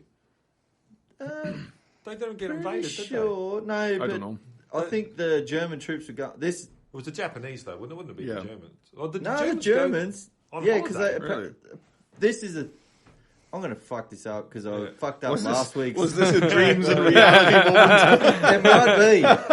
But I'm pretty sure the lady boys became real popular from the German soldiers going to Thailand. Oh, it wouldn't surprise me, yeah. I don't know where I heard it. I'll try and research it properly like I usually do. If I made a mistake, I'm sorry. Well, I think because I asked a mate of mine who's a Thai boxer and all that, and I said, what happened with those? Because Thailand's never been conquered. And I'm like, well, didn't the Japanese conquer? They fucking conquered everyone. Surely they would. I think the king might have made a deal with them. They were neutral, And so if that was the case, then maybe the Germans would have gone there for a bit of R&R. Well, there is a history of, on the Pacific Islands. I can't remember the island or the country, but you have these fafafinas. Oh yeah, it's a classic thing. Yeah, and essentially, Pacific Islanders, essentially they've a family of boys or whatever. They bring one up as a girl. And then they'll get to a certain age, and then if they want to stay living as a girl, they can. It's completely accepted. So I do think that maybe that kind of end of the world is a bit more accepting, or was a bit more accepting than the Western world. I think so. This wasn't a big deal. We had the New Zealand fafafinas, and it's just that's right. It's that's actually where I learned about it. Good on them. There's no Yeah. I was thinking the other day, you've got to have big balls to get your balls cut off when you think about it. Yeah. It's a life. Yeah. I mean, anybody who's got the courage to do that. Whoa, good on you. Yep. It's a big move. It's a big move. I do believe, though, you should be a certain age before you get that shit done. Well, that's right. And maybe a little bit of a psych test. Yeah, that would be... Because I think, I don't know. I don't work in that field. Let's not open this can of worms. I think because we'll take us down the wrong hole. I think the ones... Speaking of holes. The ones that go on these talk shows, like their parents, and they're like... Oh, they convince them. Yeah, from 2 years old and shit. That's disgusting. But that's America, isn't it? Anything for Maury Povich. That's the show I'm thinking of. They're probably actors anyway. Yeah. What I I can't really remember. I remember reading about it, but like the trouble times in Ireland and Usually can of worms now. just touching on Yeah, that. I I don't never- really Yeah. like. I I know really it's a have to look into Catholic that. versus a Protestant thing. Not quite. It's close. okay. That's close, but not quite. It's more Republican versus Unionist. And there's a slight. I mean, generally the demographic of a Republican would be a Catholic, and the demographic of a Unionist would be a Protestant. But that is a general thing. You would have Protestant Republicans, and you would have Catholic Unionists. You know. So yeah, I mean, the thing I think that. Ireland is an old country, but it's only had its independence for around 100 years. You know, we were a British colony up at that point. You know, and I'm not going to get too deeply into the history of it. Why we don't? Huh? We don't know much about it. Like, I don't All right, personally. okay. Give us a David So guitar teacher version. Well, the culture of Ireland, of course, is thousands of years old. I mean, we have, like, where I'm from, County Meath, there's a tomb a few miles from where I am called Newgrange, which is a megalithic passage grave, and it predates the pyramids of Egypt. Like, it's 5,000 years old. You know. There you go. Yeah. So Would not have learned that if you yeah. did not deep dive. yeah. But these things, like you have Newgrange and you have Nouth and Douth, which would be other passage graves. The interesting thing about Newgrange is that it's a big megalithic tomb. It was rediscovered back in I think the 40s, but I could be wrong. But the thing about Newgrange is it's just a passage grave, which essentially means it's a big mound of dirt with a few stones around it, and then what you've got is you have a passage going into a central chamber. Now, you have a lintel above the door, and the lintel has a little sun box just that the sun can come in. The sun only comes in first thing in the morning on the winter solstice for a few minutes, and that's it. That's it. They set it up so that it would only shine directly in and only illuminate that inner chamber for a couple of minutes on one day of the year. It's nuts that they could do this in the Stone Age. Like high intelligence. Yeah, that's well, I don't know about higher intelligence or whether they were just, they had there were no chronicles. I mean, this is pre-history, quite literally. We weren't recording what was going on then. So They're obviously smart enough to yeah, It'd be align. pretty smart to align bloody huge Yeah. rocks like yeah, that. exactly. Yeah. Are they sure it's a burial mound? As sure as you can be. The remains were found on it. Yeah. Oh, they so were. sure. They were. Yeah. As sure as you can be, of course, because nothing's positive. There could be like, what we'll do? We'll build a big yoke. We'll throw a few bones in it, and we'll troll the owl, the people down there, the descendants. Oh yeah, they've always got a good sense of humour. That's it. We'll have a bit of a giggle, and then they're all there, 90 years old, about to die. Oh, imagine when these people find this, it'll be hilarious. That's playing the long game. So so a little bit about the trouble is Ireland has a really, really old culture. It goes back to Celtic times, with prehistory really, and ins and outs of it. It's the kind of thing that it's not difficult to comment on, but you have to be careful what you're commenting on. Right, because I remember this. Okay, I mean the Good Friday Agreement was drawn up when I had left school. Previous to then, I would sit down watching the news, and it was nothing new to see a new person shot every day. Right, it was nothing new. So, and I remember before as well, because my brother has been living in Belfast since he was 17 years old. This is the eldest guy, and I remember there's the Shankill Road in Belfast would be kind of like a main road that would be unionist oriented, right? So that have Union Jacks flying at the door and all this. And I think it was either the IRA or the one of the splinter groups of the IRA bombed it. And I remember my brother was up there and us ringing him and him ringing us back just to let us know that he was okay, because there was mobs sitting in the corner listening for somebody with a Southern Irish accent. So this is my memories. This is stuff that went on. And it's like we were saying in the car. I mean, you have a lot of people now giving out about things nowadays when it's like a symptom of a society that's too comfortable. I mean, they've had nothing to strive against, so you tend to invent your demons. Yeah. We were talking about like COVID people and their inventing battles. Yeah, that's just it. Saying Yeah, it's yeah. all bullshit. Yeah. Because It's just like fucking David's wife. Yeah. She works. Partner. Well, Yeah, in the hospital. Yeah. So dealing with that shit. Yeah. So all of this is kind of so you would essentially have a divide there between Unionists and Republicans. Where that came about was not going to go back like 1,000 years or anything like that, but in recent memory, going back to when Ireland was still occupied by the British. Right, all 32 counties were occupied, and we had various rebellions going on down the ages. Like we had 1798 rebellions, we had Fenian rebellions, all of these kind of things. And then there was a guy called Michael Collins, who came about, and he's a Cork man.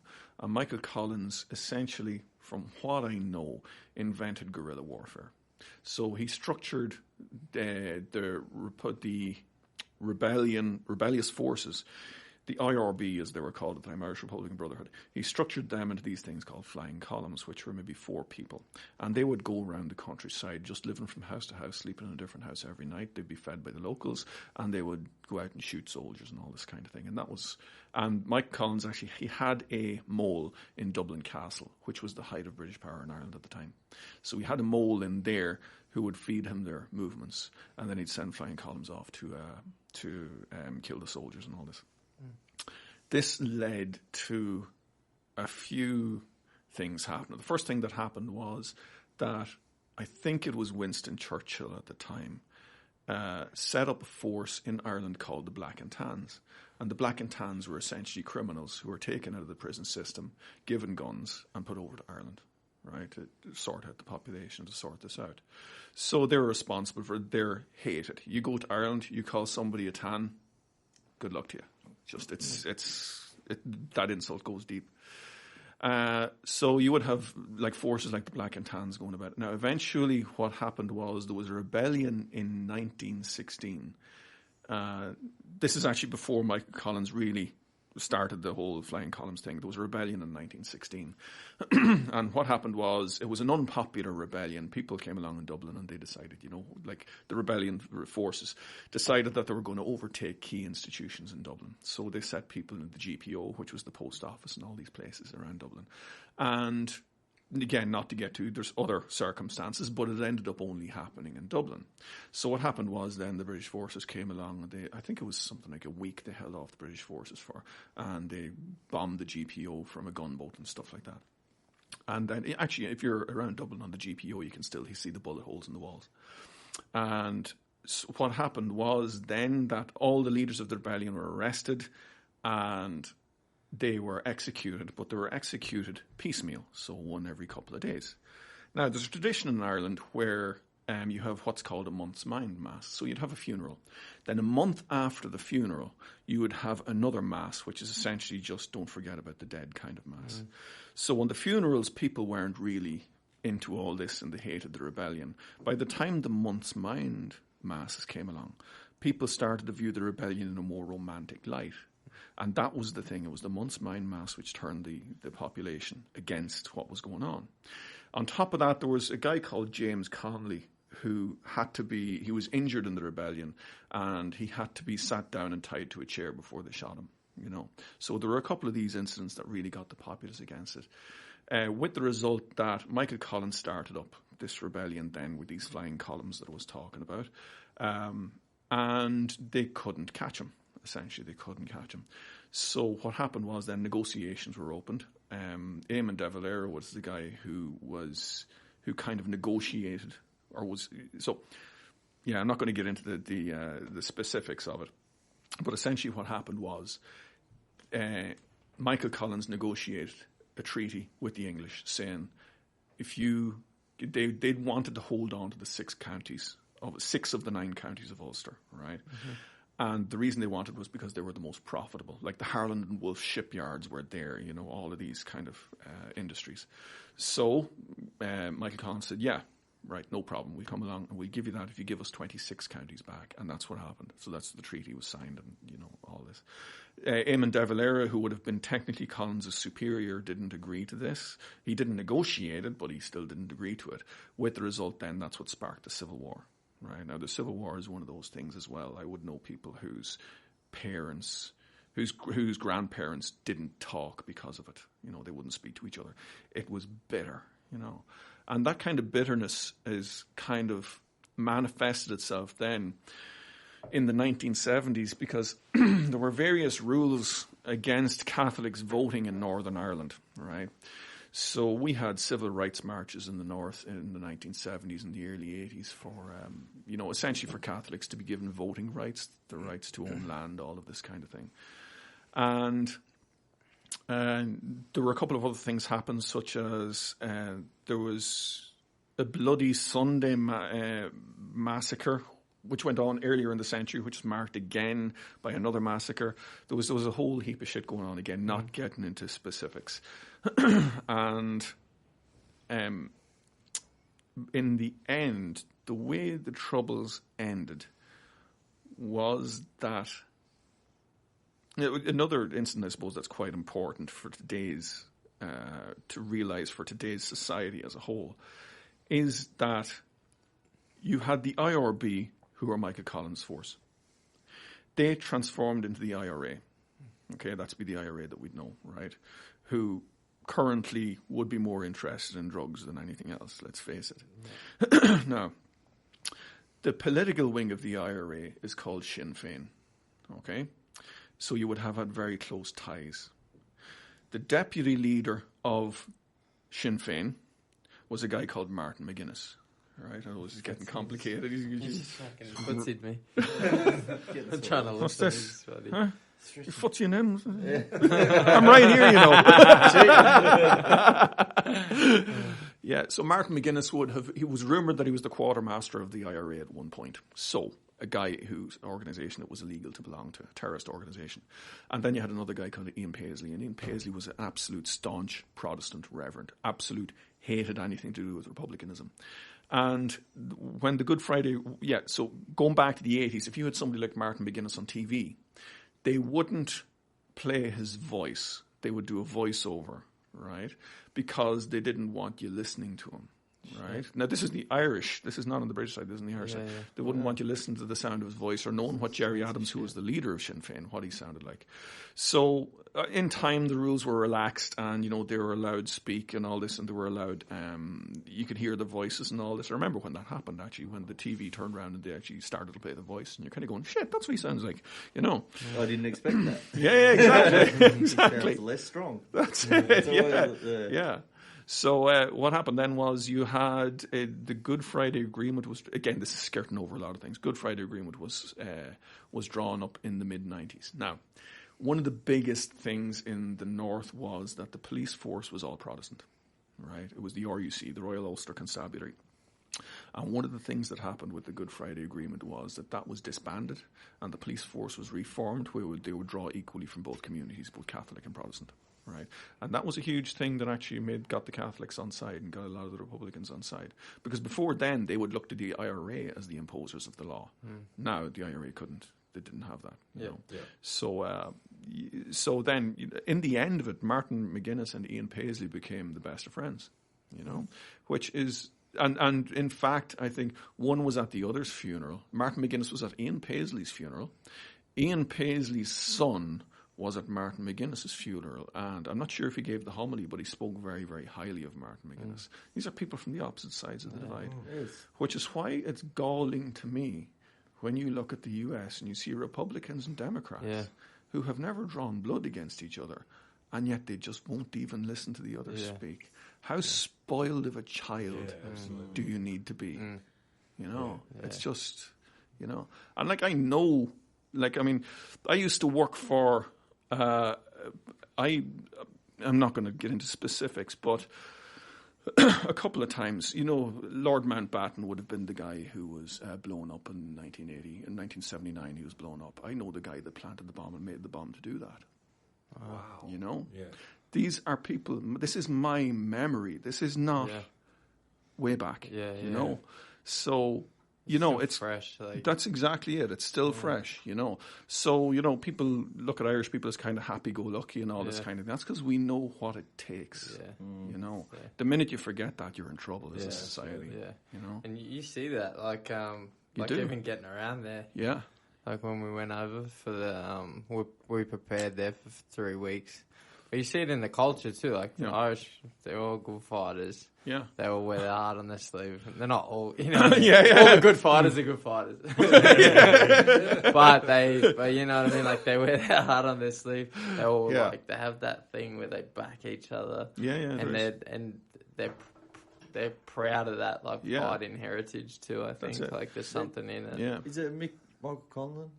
Is he Irish? Yeah, him. Like, there's been heaps of great There's Irish been a few. fighters, There's been man. Irish, like, Olympic Andy boxers. Lee, I just remember him getting ripped off in the Rio. Yeah, he games. did. Oh, right enough. Yeah, he Yeah. was. He was, yeah. That was Carl- bullshit. Yeah. Carl Frampton, who's like a modern day champion, but Barry McGuigan would have been the big Yeah. one around the time. Yeah, jeez, because yeah. he used to, he IRA, brought like both sides together. Yeah, Yeah, wow. he did. He did. He was yeah, huge. he was a He gave crossover type. himself and Jack Charlton are the two people that gave us pride. Yeah. You know, they're Yeah. like Jack Charlton only died a couple of months back. Like, he was an Englishman, you know. He played in the 1966 World Cup. He gave us pride. Yeah. These people really did.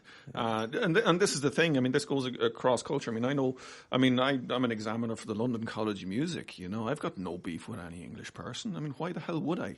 You know, it makes absolutely no sense. Yeah. You know, it makes no sense. And when it comes to our culture, I mean, I know a guy, the best fiddle player I know was born in England. Like, you know, he's bloody incredible, and he plays all Irish music, you know. And, like, with regard to actually sharing cultures, that's what it's all about. Yeah. Like. It's a patch of dirt. What? Yeah, It's a yeah. patch of dirt. That's exactly it. That's it. Yeah. Yeah, they're actually like imagined lines. Yeah, no, you got it. With Especially- put power. Yes. Especially they like just control not so everything much together. here, eh? Because we're one huge Island. country. It's a big together. country. You know, over it here. really Holy is. You look shit. at It took me fucking 3 days to go to the the shops US. the other day. That was on a good day. Mexico's just Yeah, they're joined to all these other countries, but they all get different. like you look at Europe. Yeah. Like Yeah. how diverse can everything be there? Yeah. It's the same. It's literally the same place. It's Yeah. just we put a border here, Yeah. here. Get off our little patch of dirt. Yeah, like Yeah. the Soviet Union. Yeah. Like Yeah. when that broke down, like look how many countries there are now. Yeah. They're all ones. Well, that was Stalin's occupation during World War II. I mean, that was what Stalin was all about. Was he wanted to create a home for Russians, and that's why he took over the Ukraine, the way he took over Latvia, Lithuania, Well, he Belarus, didn't have all these enough? places. Poland, I know. And Russia's biggest- massive. It's 9 time zones. That's like Russia's Well, 9 time zones. But also, to give them his due, they Yeah. had been invaded twice right through that corridor. Yeah. And they just had enough of it. Yeah, It's they a wanted fun- a second. That's a know, good point. You're like, Yeah. and that's why like Putin is so staunch about Ukraine now, is because Russia, like in living memory, had 60 million people killed by the Nazis right Wow. through to Yeah. Ukraine. They Yeah. came Yeah. through there, and so they take it very seriously. Yeah, like a person Yeah. ago. Like, yeah, a person ago. There's still people alive today that remember what Yeah. happened to Yeah, them. exactly, You know? So there's that as well. They just had enough of the shit. And Yeah. said, fuck Yeah. it, you know, we'll have this. Yeah.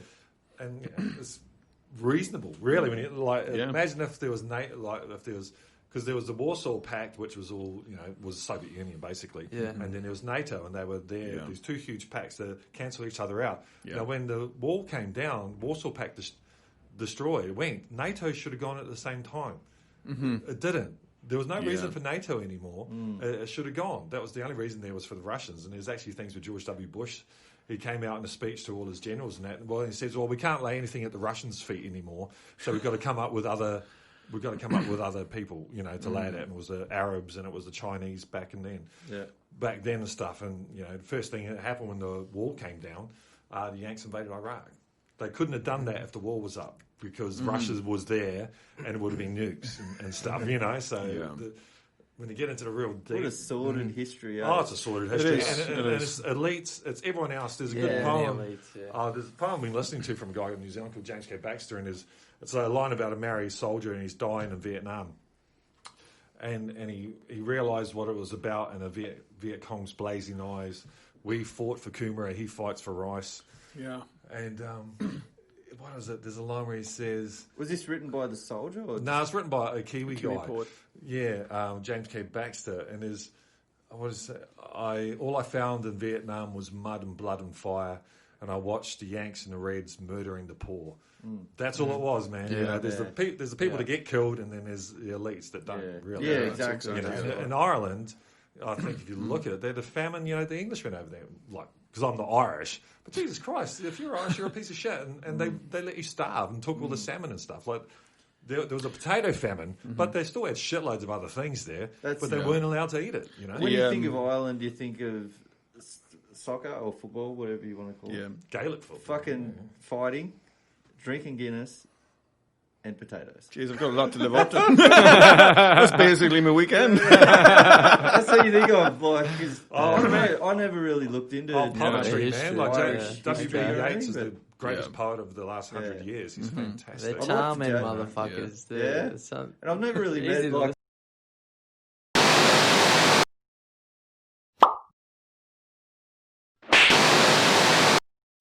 One, two. So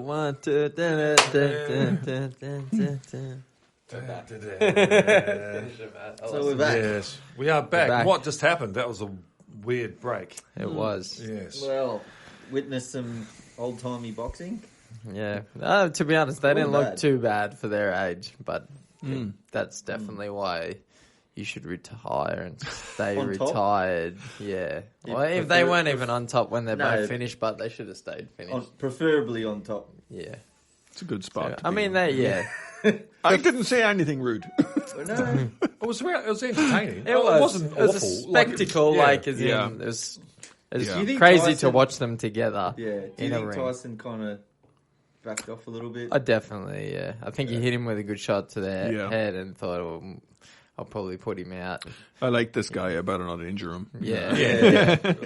We could talk some shit, get a draw, and maybe do this again and make some more money. Yeah, I don't want to hurt him. Yeah, God, I hope they don't do that. The way he was talking after, no, as if it's going to be an ongoing thing, is not a good look. It doesn't need to happen. No, it doesn't.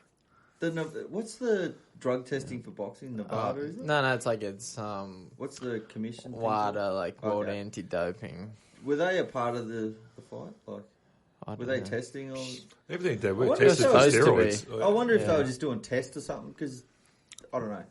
If they both didn't. To be honest, they both didn't look that great. They didn't look that. They looked better in the training clips than they. Yeah. So they looked how they should look if they've trained their asses off at that age. I guess. Yeah.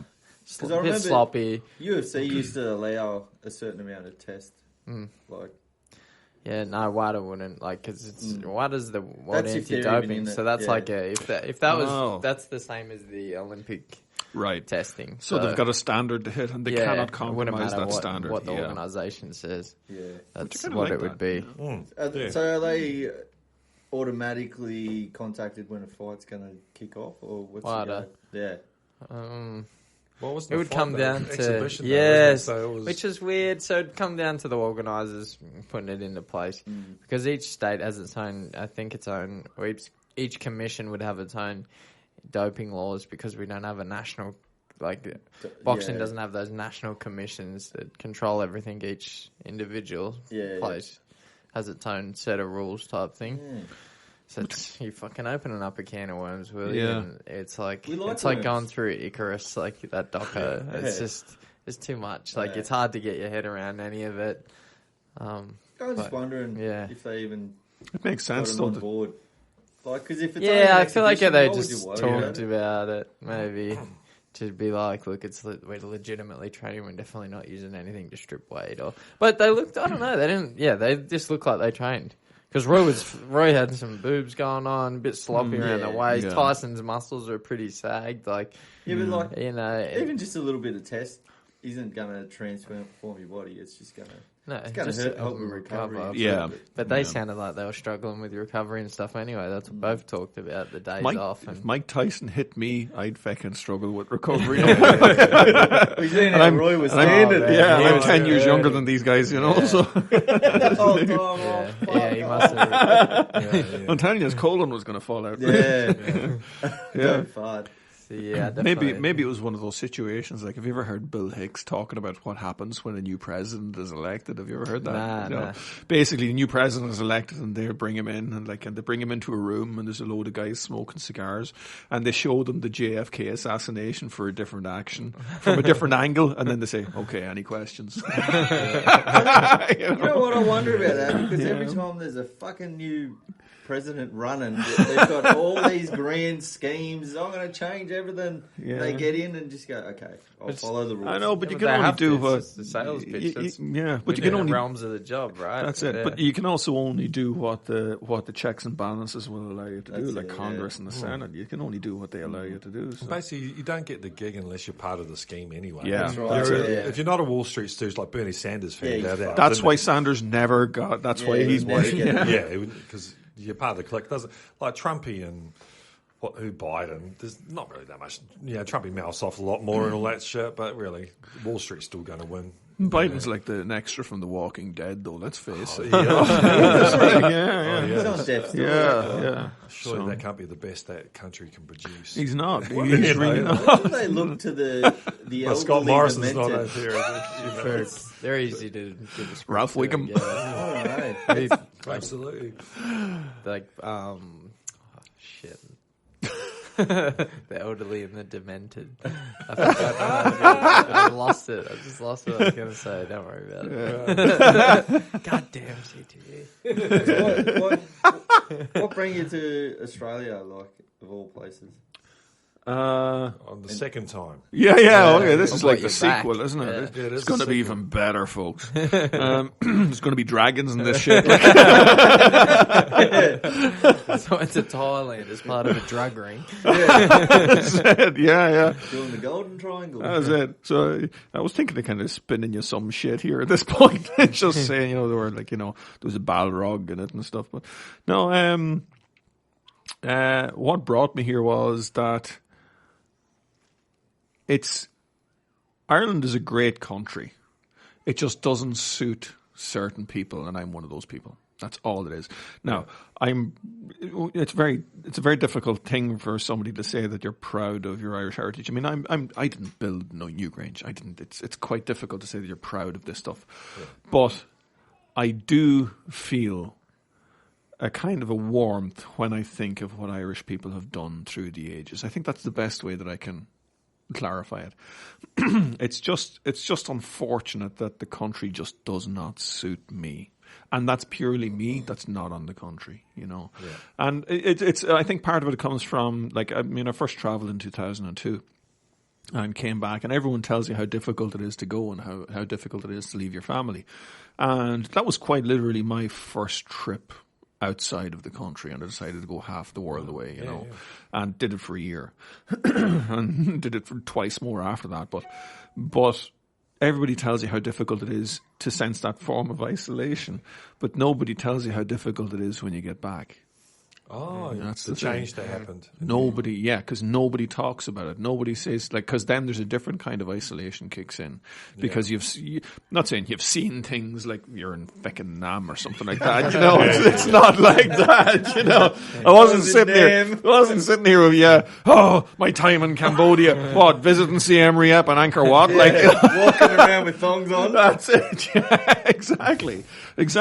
So it's not coming from a PTSD kind of thing, but it does change you. You have a greater appreciation of your place in the world. It's kind of like you get more cultured, and you exactly. appreciate more. That's it. Well, you expand, don't you? That's it. Expand, You do. But do you ever think in the future you may not contract, but is this going to be is Australia going to be forever, or do you think 20 years down the track in that, will your childhood kick in? Most people want to go home.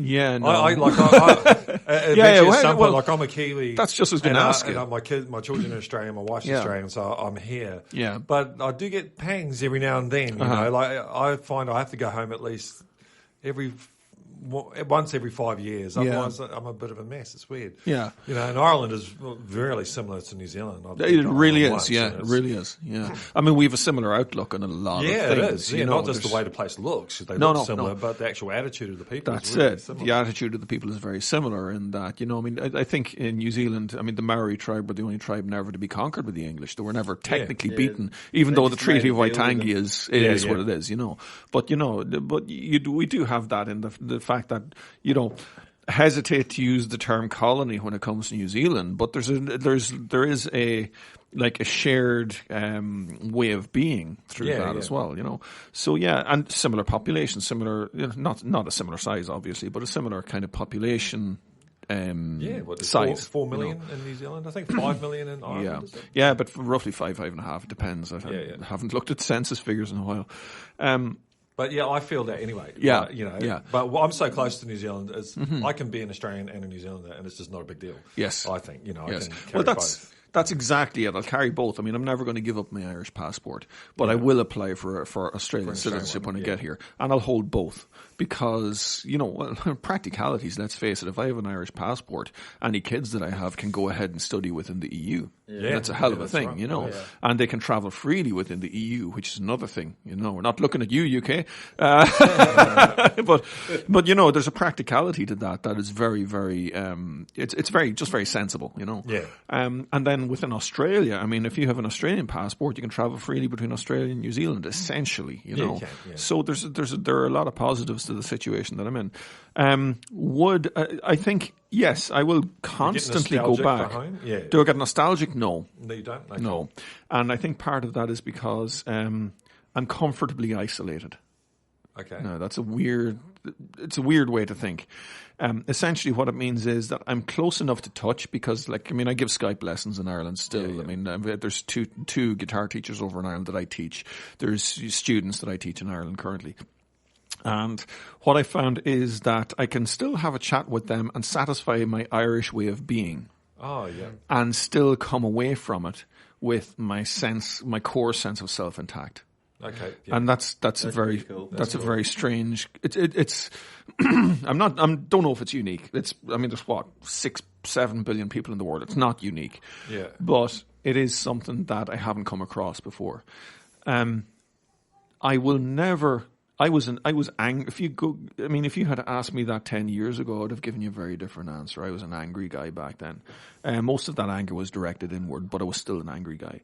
The way things are now, I'm kind of happy with how I regard Ireland, and I think Ireland is pretty happy with how it regards me. Yeah. It's a good kind of a situation because I've got a lot of people that I'm in touch with every single day, and some of them are very, very close as it gets. And I have a great respect for everything that has happened in Ireland, everything that Irish people are currently going through and have gone through in the past, without wanting to influence. I have no business influencing anything in Ireland nowadays because I won't live with the consequences. With Ireland, I will go back frequently. I was back, and I think I'm looking at around 2 to 3 years. I would love to go back every 2 to 3 years. Yeah, fair enough. Because it's the place that shaped me. It really did. I grew up there. This thing, the imprint of its soil is on my feet. Yeah. I think that's a good enough distance in both time and physicality that I'm comfortable with that. And I think that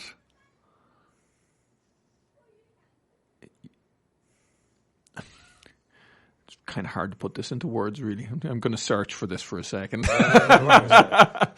It's it's just strange. It's just strange. Yeah. I think that the ultimate arbiter of where I will rest is that I would love to be buried in Ireland. Yeah. I'd love to be buried there, but I don't want to live there.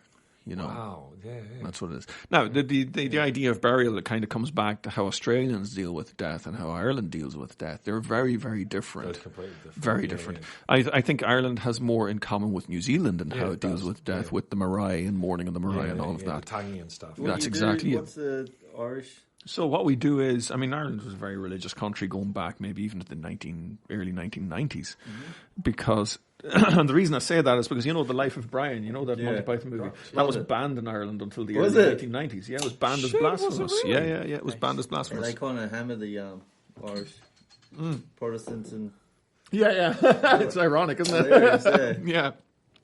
So, when it comes to how we regard death, we have death is a part of life to us. So, for instance, it's important for us to celebrate a person's life after they've gone. Okay, to me, it's alien when I see on ABC the warnings that say, that these shows, images show like a person who's passed on. To me, that's alien. Because to me, I think that's a homage to them. I mean, they're dead but not forgotten. And I'm not speaking about this from some kind of third party way. I mean, like I identified my brother's body and my dad died in my arms. I know what death looks like. So what we do in Ireland is, like in both of those funerals, for instance, what we would do is we would come along and we'd get the body. And of course, you have to go through all the bits and pieces for the coroner if there's any kind of problem, or if there's not, they just get the cert. And then what happens is the body is brought back to the house in general. And then what happens is we have a wake. Now, you guys know what a wake is?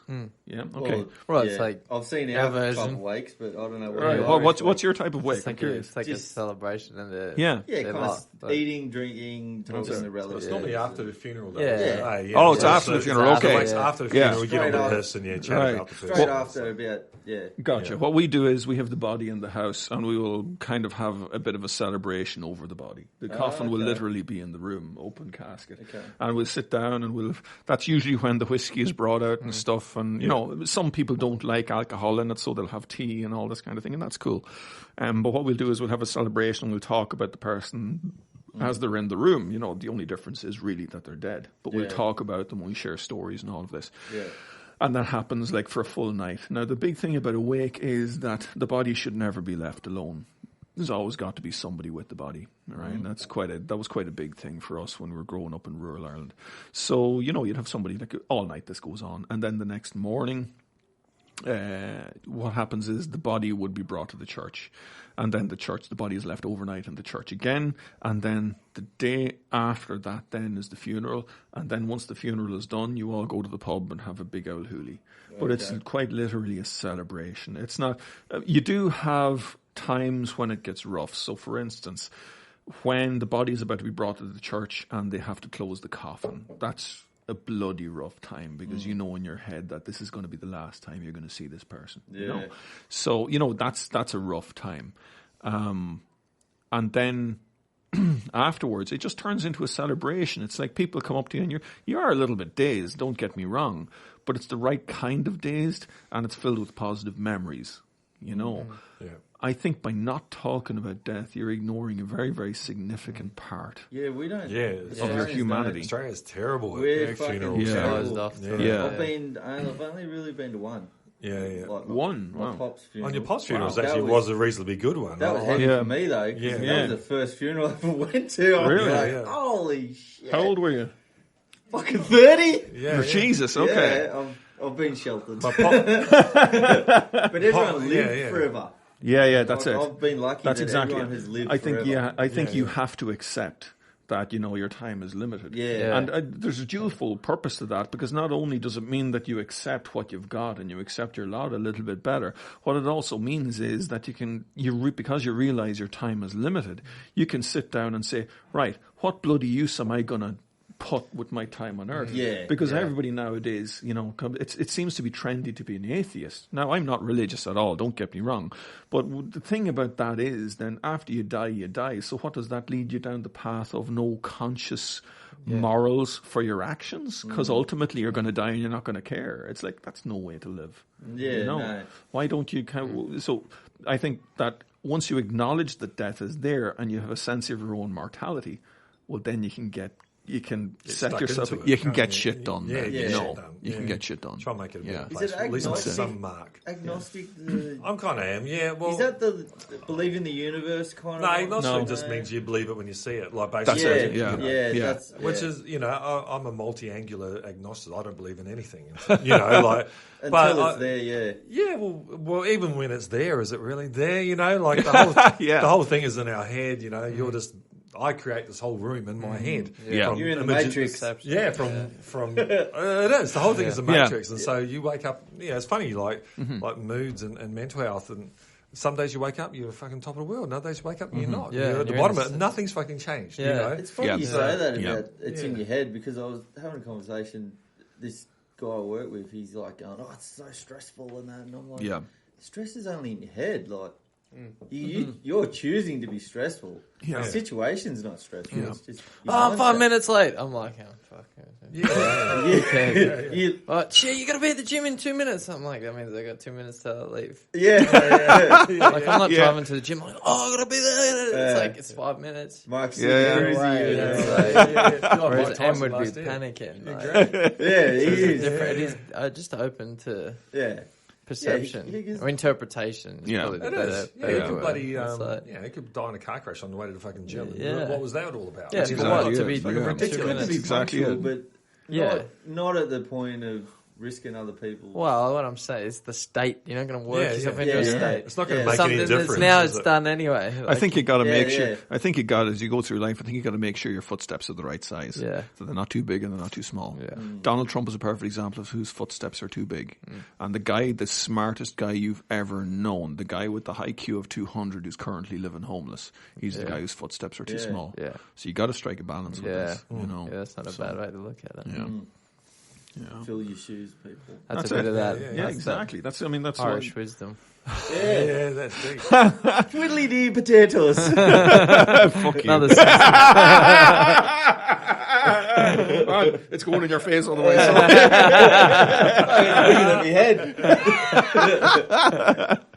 Yeah. Yeah, that's interesting. But the you talk about like that, like where you're born and where you'd go back to be buried, and that Yeah. attachment to it still. That's it. It's funny because every time I go to the coast, that's how I feel. Yeah. Like, I'm in the same country and I'm only like a couple hours up the road, but I feel Yeah. every single Like time down- I go back to the coast, like down south, Yeah.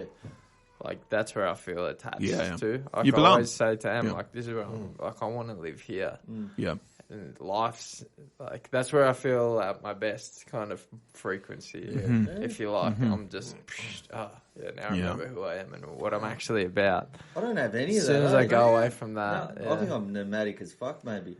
Quite possibly. I don't know. 'Cause it's funny though because I don't feel attachment to I live in place Dublin, or so- like every time I travel I feel fine. Yeah. I never get homesick, but it's just when I go to that You feel place. connected to Yeah, that's what I Because just all feel your like that's where memories I'm and shit. supposed to be. That's I kinda don't like even know if it's memories because I don't even like all the memories. Yeah. You just Okay. feel there. All right. Just I I'm don't know, like there's that something with, in it. Like, Napier in New Zealand, where I grew up there. Oh, Napier, really? Yeah, yeah. Okay. So that's my hometown. Yeah, we left when I was 12 or something like that. Yeah. And and I dream about the place. You Yeah. know, not we didn't have an idyllic upbringing. Mum and Dad broke up, and there was dramas and all that. But the place itself was idyllic. You know, it's a wonderful place, and that was back in the days when kids used to jump on their BMXs and go. Yeah. Gone for 8 Yeah. hours. yeah, that's And, my kids have never had that. You knew know, where they- everyone Yeah. was by their bikes. Yeah. yeah, You see all the yeah. bikes out the front of the Yeah. house. Yeah, that's what it it. was. And, Yeah. Yeah. It's, Ain't going to happen again. It's is crazy it? though. Those really, it's like 8 or 9 years. That base programming, your Windows, then sets you up for the rest of your life. Yeah. Hey, you Yeah. know, you get bad programming, then Yeah, you're fine. you're in trouble. Yeah. So we have, Exactly, we have to yeah. do a follow up if we can of your stepdad. Oh yeah, I'll talk to Mum. Yeah. P Diddy. If we're I allowed. call him the pirate captain. I'll be It's allowed actually now. someone did ask me about it the other day. I was like, I don't know what we're allowed to talk about. Yeah, I I think we can talk about it. He's on bail now, so he's bail, but he's he's not well. So Yeah. the cancer's got him as it does. So we could probably talk about anything, but I Not the don't. cancer. He's got the cancer or the cancer. He's got a bit of both. Yeah, a bit of cancer. Yeah. And everything else. But he's Oh, got it's a 20 cancer. lives, so. Yeah. But yeah, I'm not sure. Not from a technical police point of view, but from a family point of view, how much I can say. Exactly. But yeah, that's the thing that's going to stop you more than the legalities. Yeah. That's what matters, isn't it? Yeah, but I'll find out, and also getting the correct information because I'm not talking to Paul directly. He doesn't answer his phone. Yeah. So and there's always embellishments, like it's Chinese whispers, isn't it? You never unless you're talking to the person directly, and even you're then trying to fill the holes. You're trying to fill the holes. No one really knows what's going on. So. We should TV to be continued. We will do it. I'll add some follow-ups. That's right. You're getting your CIA on. What happened with Matt's fucking dad? Just stay tuned. Oh yeah, that's keeping the views up. 300 episodes later. It's on its way. I just got to find the information. And we can't go over there. It's another thing. Like it's this COVID thing. It's bollocks, man. Jesus Christ. It is. If I wanted to go back to Ireland right now, I couldn't do it. You couldn't. They're in lockdown again? Yeah. I mean, at one stage they were hitting around 1,500 deaths. Now I think it's around 1,500 new cases a day, rather. Yeah. And I think they're down to 300, and they're celebrating that they're down to 300. They went into full lockdown again, but it's kind of mad, because we're here with in Australia, and it's a pretty blessed position. Yeah, and very blessed. Yeah, it is. Yeah, but I'm looking at the COVID cases here, and I'm thinking, because I don't really like the Liberals, but then the next thing I see what they've done, I'm kind of like, oh fuck, I gotta hand it this to you guys. Actually did an all right job here. Sometimes in any state, actually. But you think Ireland should be able? They're in Ireland. They should have been able to pull it off as well. What happened was an interesting thing. So, it's bad when St. Paddy's Day is cancelled. Oh shit! What was the cases you were telling me? That was at the 1,500 new cases. They at one point was, and then it went back. Nowadays it's down to about 200 to 300. I'm not sure of the exact figures. But that's a cause for celebration. Yeah. But how this all kicked off, I think, anyway. Again, looking from the outside in, and only from the reports that I get from my family and from people that I'm close to, that there's a big racing festival in Cheltenham.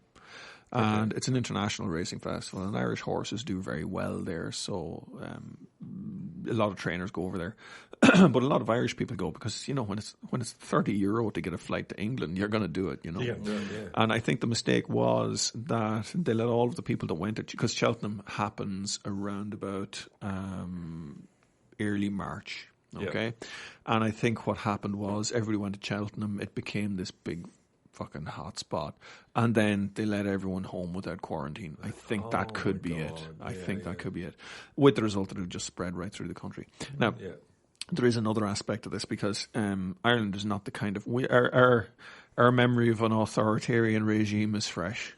So when somebody tells us what to do, it doesn't work. This is why there are a lot of Irish comics. I mean, you mentioned Tommy Tiernan earlier. I mean, the reason why Tommy Tiernan is so funny is because he lives where the tension is. If somebody comes along and says, "Don't talk about that," what's the first thing you do? You go in and you lob the grenade to the conversation. And he's got that tension in his act. He does, He's great. I've seen him live. He's so funny. Yeah, he does. He's from Navan, my hometown. Oh yeah. Yeah, he went to the same school as I went to. Wow. He was in my brother's year. There you go. Wow. Was he? Yeah. Him, Dylan Moran, and Hector Huckagon, a guy you probably wouldn't know, but Dylan Moran was in the same class, same school, same year as my brother. Yeah. Fucking hell, that's amazing. Yeah. So, but that's the thing is they live where the tension is, So, when it's just funny when we're talking about this kind of stuff is that you kind of living where the tension is a very it's a very precarious place to be. And that's the colonial kind of idea is that you prefer to live where the tension is than live safely.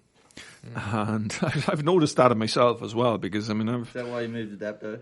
Exactly. That and I'm doing my bit for ducking a job and I'm repopulating Ireland at the same time. You're a busy man. That's it. You got a lot on my plate. No, but that's I can't remember what I was talking about actually. It was the anti-colonial thing. Yeah. But that's where it comes from. Is that we don't we don't like being told what to do, you know. Yeah. But it comes from the point of view of we know what it's like when we're told what to do for too long, rather than we don't like being told what to do because this is our freedom. Yeah, There's a hell of a difference in outlook, you know. So, it's an interesting kind of a I think with dichotomy. COVID, if it was Ebola, I don't think anyone would have a fucking problem. It's far more visceral, isn't it? Yeah, like, because it's just... You know, like it's 4 times worse than the flu. Yeah. So it's bad enough. It's pretty fucking bad. It is, I think they're right to lock down and Yes. that type of shit. Yeah. But it's close, isn't it? Really. Yeah, You know? it Where's is. the fine line? Because people do die of the flu. And eventually, Yeah. society will have to make a call that we're not going to shut society down for the flu, even though X amount of people die. So there is a call being made about when enough is enough. Sure. Isn't it? But the problem is we know what a flu does. We don't know what COVID does. Yeah. You know, I mean, the last thing you want is a disease that's so bloody contagious that 10 years down the road is going to turn us all into zombies. You know, which, right. you know, Mother Nature has this left hook that just, you know, that you don't see coming. There are a few different strains. Yeah. There are a few different strains. Apparently, there are, because I'm not an immunologist. I mean, I'm talking the same as anyone else. But it would, though, wouldn't it? It would mutate if it's in different areas. Yeah, it does. If it wants to survive, it's... Well, that's it. One of the functions of Mother Nature is to mutate. Yeah. That's why humans have gotten to where we are. You know? It's random mutations, and it just depends upon. I mean, how evolution works is a mutation occurs.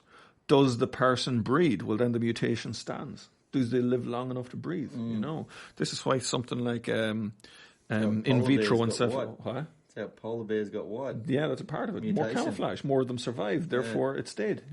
That's exactly it. Yeah. So people think that evolution is all about the benefit of the species. Nothing of the sort. It's does the person live long enough to breed? And Jesus. That's it. And Jesus. Yeah. Jesus. Yeah. And touch Jesus. That's it. So long as he doesn't get caught by the O'Neill's nails, guys. He's pretty shredded these days. He is, That's what happens when you're a BG, 2,000-year-old BG, you know. Be Jesus.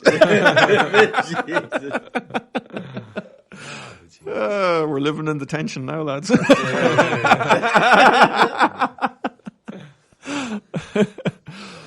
Yeah. So what else do you want to know about Ireland? I think we did all right with Ireland. We're going okay. What else is going on there?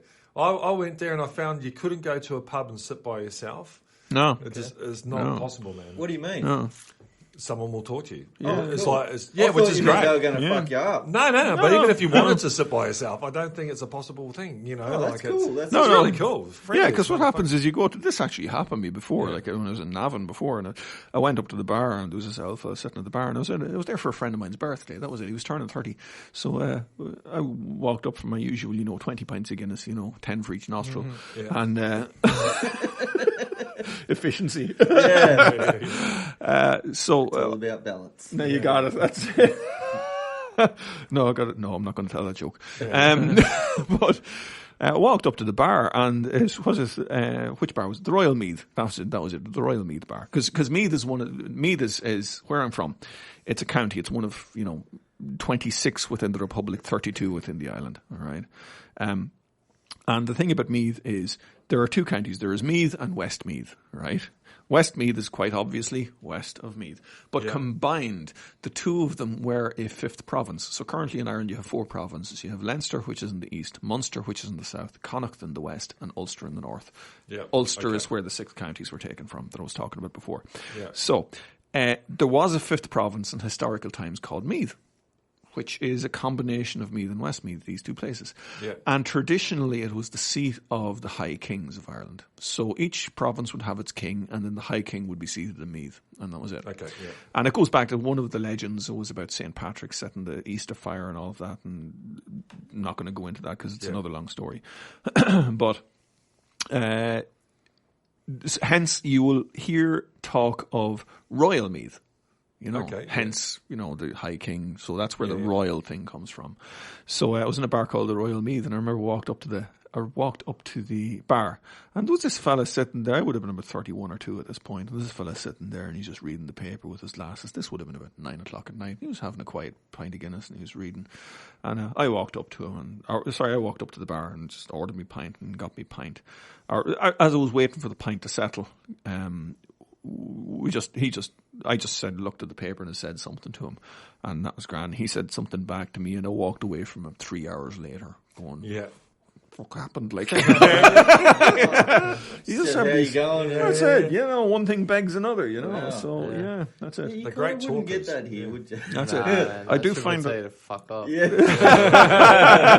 That's it. And you go, well, aren't you a polite boy? You go, can I come home with you? No, I think the art of conversation is dying a bit, maybe in Yeah. Australia, maybe with the youth and Definitely. that. But like, it's hard to get young people to talk, even in the Absolutely. supermarket or some shit. You know, That's check it. out person. Yeah. Yeah, I think they don't know want if it's like this. It's like. but they're good at You want texting. something but from them or something. Yeah, Yeah, or yeah. it's I, like, think, there's I motive find them behind it. nervous. Yeah. They're Yeah, not used to they- they don't know the etiquette of it or something, man. yeah. I think it's a combination of the two. I think the primary motive is actually the etiquette, you know, because if Yeah. you're unused to etiquette, if all you know is having chats with somebody via text, there's a hell of a lot of nuance. I mean, Clever Hands taught us that, for Christ's sake, you know. yeah, absolutely. So, you know, I mean, if you don't know how to interact with people, how are you going to do it on a prolonged basis? Yeah. There has to be some kind of specific hunger within you to want to develop that skill. There must be that Yeah, you're breakdown right. too on a family level, I think, where the because the communication is not there. It's not being taught. Like, Yeah. you don't. How many people sit around at a dinner table together and have a conversation anymore? Exactly. They're sitting in It's front of the like a TV and massive they- breakdown. Yeah. Man. Yeah. That Social Dilemma dives into that. Does it? Does it? Oh, right. Yeah. Seen it on Netflix. No, I've seen the watched first it, 20 yeah. minutes Check of it it. out. Yeah, I've got to watch It's it. worth But it. because it is a skill, it's a difficult. Yeah. If I'm not in the mood to converse, I'm really fucking bad at it. You know, like that's why I'm. You're always in the fucking mood. No, What are you I'm talking about? Well, that's where Totally the got beers. the That's truth. what, this is a bit of a crunch for me. That's why I'm trying to hit the soda waters. But I always found that being in hospitality that I preferred. I was great in my chef uniform, and I'd go out and meet the punters and all that, and they'd love it, and they'd want me to do it all the time. But that's It's why because I you wasn't- talked funny as well. It's probably because I talk funny, but I can't do it all the time. Yeah. You know, like Yeah. I can't be a maitre d' because I'm just not going to be on every night. Yeah. Man. No, You know, okay. like I had to learn it. I had to learn how to do it. I was you meet people every day. Yeah, that absolutely. But I was a Yeah. painfully shy kid. I mean, like incredibly shy kid. And what actually happened to me was it was quite literally my brother dying. That was what it was. really? He was the comedian of the family. He was the one who was outspoken and gregarious, and he had his own set of problems because he was quite, you know, in later years I would have thought that he would have probably suffered from depression quite significantly. Yeah, They okay. do but- say that about like yeah. comedian type people. Robin They- Or Williams. Spike Milligan. Yeah, they those got, guys. they got a lot Yeah. of demons. That's exactly Yeah. it. You know, and my brother was the same, you know. So, you know, with the result, there's a kind of a form of compensation that goes on there. And what I had to learn was, for me, it was, I think, cognitive. I'm pretty good at tracing my motives back, mostly. But I think that what actually happened was, on some kind of deep micro-societal level within the family, I realized that role was gone and I had to fill it. Someone had to fill it. Yeah, exactly. And that's I do remember the change. I remember feeling it and I remember doing it and it not feeling out of place. Oh, yeah. You know, Interesting. and it is. It's so, you know, the idea of people, you know, talking on text and speaking with their thumbs is a little bit alien to me, you know. I mean, I got rid of, one of the best things I did in recent times was I got rid of all social media from my phone. I don't have Facebook on it, don't have anything like that. If I want to post on Facebook, I have to be sitting in front of my desktop specifically idea. because Yeah, that I is a good have to idea, yeah. isolate myself. Because otherwise, what have you got? You got, even there, I have my notifications on Facebook set to have zero emails, nothing. Got one the other day because a friend of mine had posted 3 photos. I was like, that's insidious. Yeah, Isn't that nice and insidious? Kind of coming along now that like the gap between I made that decision and now is so long that they decide They think they turn around. won't work anymore. Yeah. We'll be right with you. Yeah, Something. we'll try this, or he'll have forgotten his settings. Therefore, we'll see what he does. Yeah. You know, so spam filter. Oh, they, absolutely. That's You know, what that insidious social assholes, man. dilemma Yeah. dives into, yeah. especially the way that, because Facebook and that used to be a couple of swipes, scrolls, whatever you call it, Yeah. and then it'd stop and you'd be done. Yeah. But they've made it eternal, like you could Yes. just remember, continually yeah. scroll forever. They did it on purpose because they Yeah, hired that's psychologists exactly that right. actually, Yeah. they specifically hired people that deal with heroin addicts and that to figure out how to get the the serotonin addiction, going in your brain. So if you're a psychologist that deals with addiction, Silicon Valley wants you. Yeah, So check that's it how out. insidious It's these fuckers are. And serotonin is a hell of a thing. It gets me every time. I have to take Yeah. Facebook off my phone, man. Yeah. I'm on there for hours. Like the I experience don't with like Facebook. I don't like really any of them, but it's like, Yeah. I'm on Instagram because you get. Depends who you follow. You get Yeah. I follow a lot of photographers and you get decent pictures. No. adventure type people. it's a more visual kind of medium. yeah. anyway. So it's kind of like But even that, there's just adverts now. Have you noticed that? Every third Yeah. photo is Yeah. a fucking Yeah. ad. Facebook bought it, that's why. there you go. So, they're monetizing it out to beat the band. Yeah, so I was talking to this IT guy yesterday, and we were talking about this very thing. And I said, well, you're a smart guy. You're in IT. Can't you just take Facebook's software, just take it all, copy it, whatever, and do your own thing, because we know how to do it now. He goes, they've got 27,000 servers. Yeah. It's not that fucking simple, man. They are a huge, huge and beast. imagine the law team behind them. Oh, shit. That's yeah. it. They Yeah. just crush you before you get started. Yeah, well, Yeah. I suppose that's why the Chinese saw it coming. That's what Chinese actually banned Facebook from China and all that, and that's when they started WeChat. Yeah, they Oh, did, right enough, yeah. I remember so- being there when it was. Because they knew Yeah. they could see Like, what Facebook was and what these things actually were, and now the Americans can see they know what it is because they invented it. Yeah. Yeah. They're banning. I think they're banning TikTok They are. because it's got nothing to do with Well, they're photos trying and all to, that. They're trying to, yeah. It's got to do with connections between people and seeing what Yeah. they're doing. Same That's as where the money Face is. app. Remember the Face app, and it made you look Yeah. old. I think Yeah, it was yeah. a Russian. Was it? Really? I think so. I remember the American Yeah, like blowing up about it, trying to say, don't use it. they use it. They're That's fucking what we do. Stealing the data. Well, it's not even really the data. It's just it's all about connections. Is where information is the new money, Yeah. isn't it? But they're getting like an avatar of you every time you use your phone. Yeah. That's what that social Yeah. dilemma's like. It's Yeah. like building an avatar of all your Yeah, absolutely. works So- whenever you do Every things. time it's pulling you in Yeah. specifically, Yeah, you bought a Coke on a Monday, and Yeah. a month later, on a Monday, there's a Coke ad for That's you. Yeah. what it's like a fucking... I don't even enjoy it. I fucking hate it. It pisses me off that I have to be on there. Well, that's what happened in Yeah. business. You have to be on That's the bloody so thing. shit. So you're shafted. That's the Yeah. problem with it. It's fucking... At the moment, but hopefully, so there's all these apps to do everything. Surely, there's a glaring hole in the market, which is a privacy app. Why isn't there an app that goes around and searches through your phone and all that and makes sure that you are private? It's No, a you perfect can. thing. You because- can NordVPN do it, and they block servers No, from do they? Yeah. reading. Like you can hook it up to your phone, Yeah, laptop, Okay. computer, so they can't steal your data. Huh. But you got to pay. Yeah. There was something a You few gotta years pay, back yeah. called a black phone, which was essentially a phone that was untraceable to all intents and purposes. But the way I would view They that call is... burners. No, that's a phone you'd drug buy. dealers. That's what you do. Yeah, no. Can't talk. No, a black Where do you phone. live again? But a black phone was like the most secure phone ever. Nobody's Okay. heard of it. Doesn't be advertised or it's not Yeah, advertised. it's or not anything for like that. normals. Yeah. Yeah. Well, it's the way I look at it is that there's a fiscal weight behind these things. So if you look at a black phone, less people are going to be. So if you are manufacturing a black phone and then you're trying to entice developers. Who are you going to choose? Are you going to choose the developer that makes everything private, or are you going to choose the developer that will expose you to more audiences and therefore give you millions in revenue? Yeah, It's yeah. an economic decision, and I think it's the same thing with privacy. It's an economic decision. So Oh, it is, who yeah. are so you could invent a privacy app, but the amount of investment you would need in that to offset what these companies are making from the selling of information absolutely. is astronomical. Yeah, for So it's never going to work. Well, they're saying that even with cars and that now, like all the Yeah. GPS systems, Yeah. like you can't actually. We've moved into a new. Well, we don't have capitalism, but we've moved into a new whatever it is, where you don't just purchase a glass or a cup. Everything. That's what 5G was actually. When people were racking up about 5G, they were doing it for the COVID. wrong reason.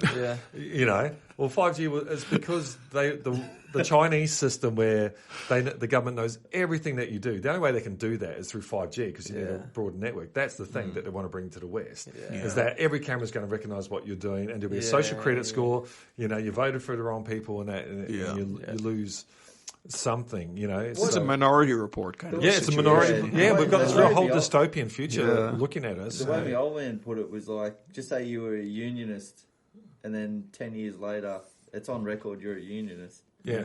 They outlaw unionism. You're flagged as a unionist. Yeah, that's They right. come and fucking lock you up. Well, even almost worse than that. if everything goes, if there's no cash anymore, you're just wiped out of the system. Like if you can't get their new digital cash that these banks are, or not in the banks, the government's going to release. You're just not. People can't even chuck you money if you're begging on the street because there's no cash. Yeah. Are we going to let? We're not going to let that happen, surely. Fuck. I think we No, will. I think it I will. don't know. Well, I think it will. Cash. I think it will, and it will evolve because there's always going to be a reaction against it. So it's going to Yeah. evolve in some manner.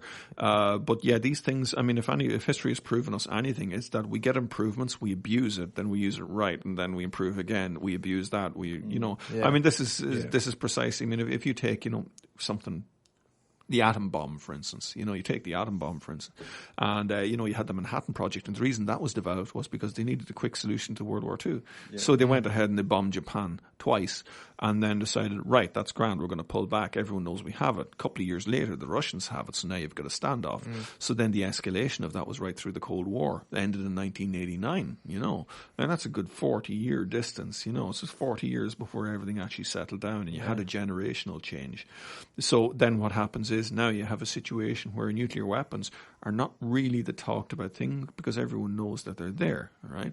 So then what happens is we come along and we think to ourselves, okay, well, how can we, we've developed this weapon. Well, what else can we do with it? Oh, we can provide nuclear power, which is currently, nuclear power, believe it or not, is actually currently the safest form of power we've got on the planet, the one with the least impact.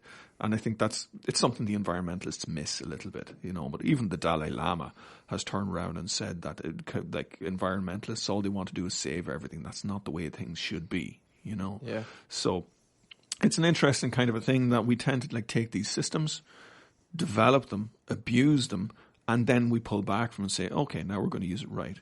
And it's kind of like this living in the tension idea that I think humanity has, where what we'll do is we'll come along, we'll push the boat out, find where the limits are, and then pull back. It's walking the line between order and chaos. I love that shit. Yeah.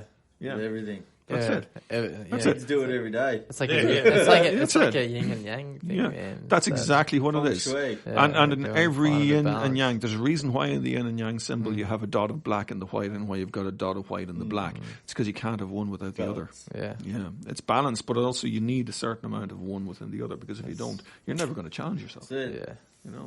Well, nature actually hates equilibrium, doesn't she? That's it. Yeah. Equilibrium doesn't exist. Balance. It's either going there or there. Yeah. It doesn't exist and never will exist in equilibrium. That's why entropy and the cold heat death of the universe is actually a thing. It's because everything will go back to chaos after a while. It just will. I mean, that's what the cold heat death of the universe is, and it is going to be in the future. That's a bright spark to end there. What? Podcast on it. Yay! We're all going to heaven, lads. All about positivity. You got it. Yep. Well, that means, but it is positive because it means you need to live the life you have. The That's one it. shot at it as well as you can. Love got it, everyone. Call them up on the phone. Sunday afternoon is the time to call your family and stuff like and make sure your feet are the right size. Talk to your fucking kids. Jesus, have conversations. Start a podcast. Occasionally they actually do. They do tell you things, kids. Man. They just need now the I've got time. teenagers now. They've kept me hip to. They. I've said it before. They live in a different world. There's another beer there, no? Is it all gone? No, grab one. All right, Cheers. okay. Yeah. Cheers to episode 7. Well done, boys. Yeah. Cheers. Thanks, Cheers, man. guys. Thanks for coming in. I got to get another. I'm empty here. So, yeah. Another 6. 1, 2, 3.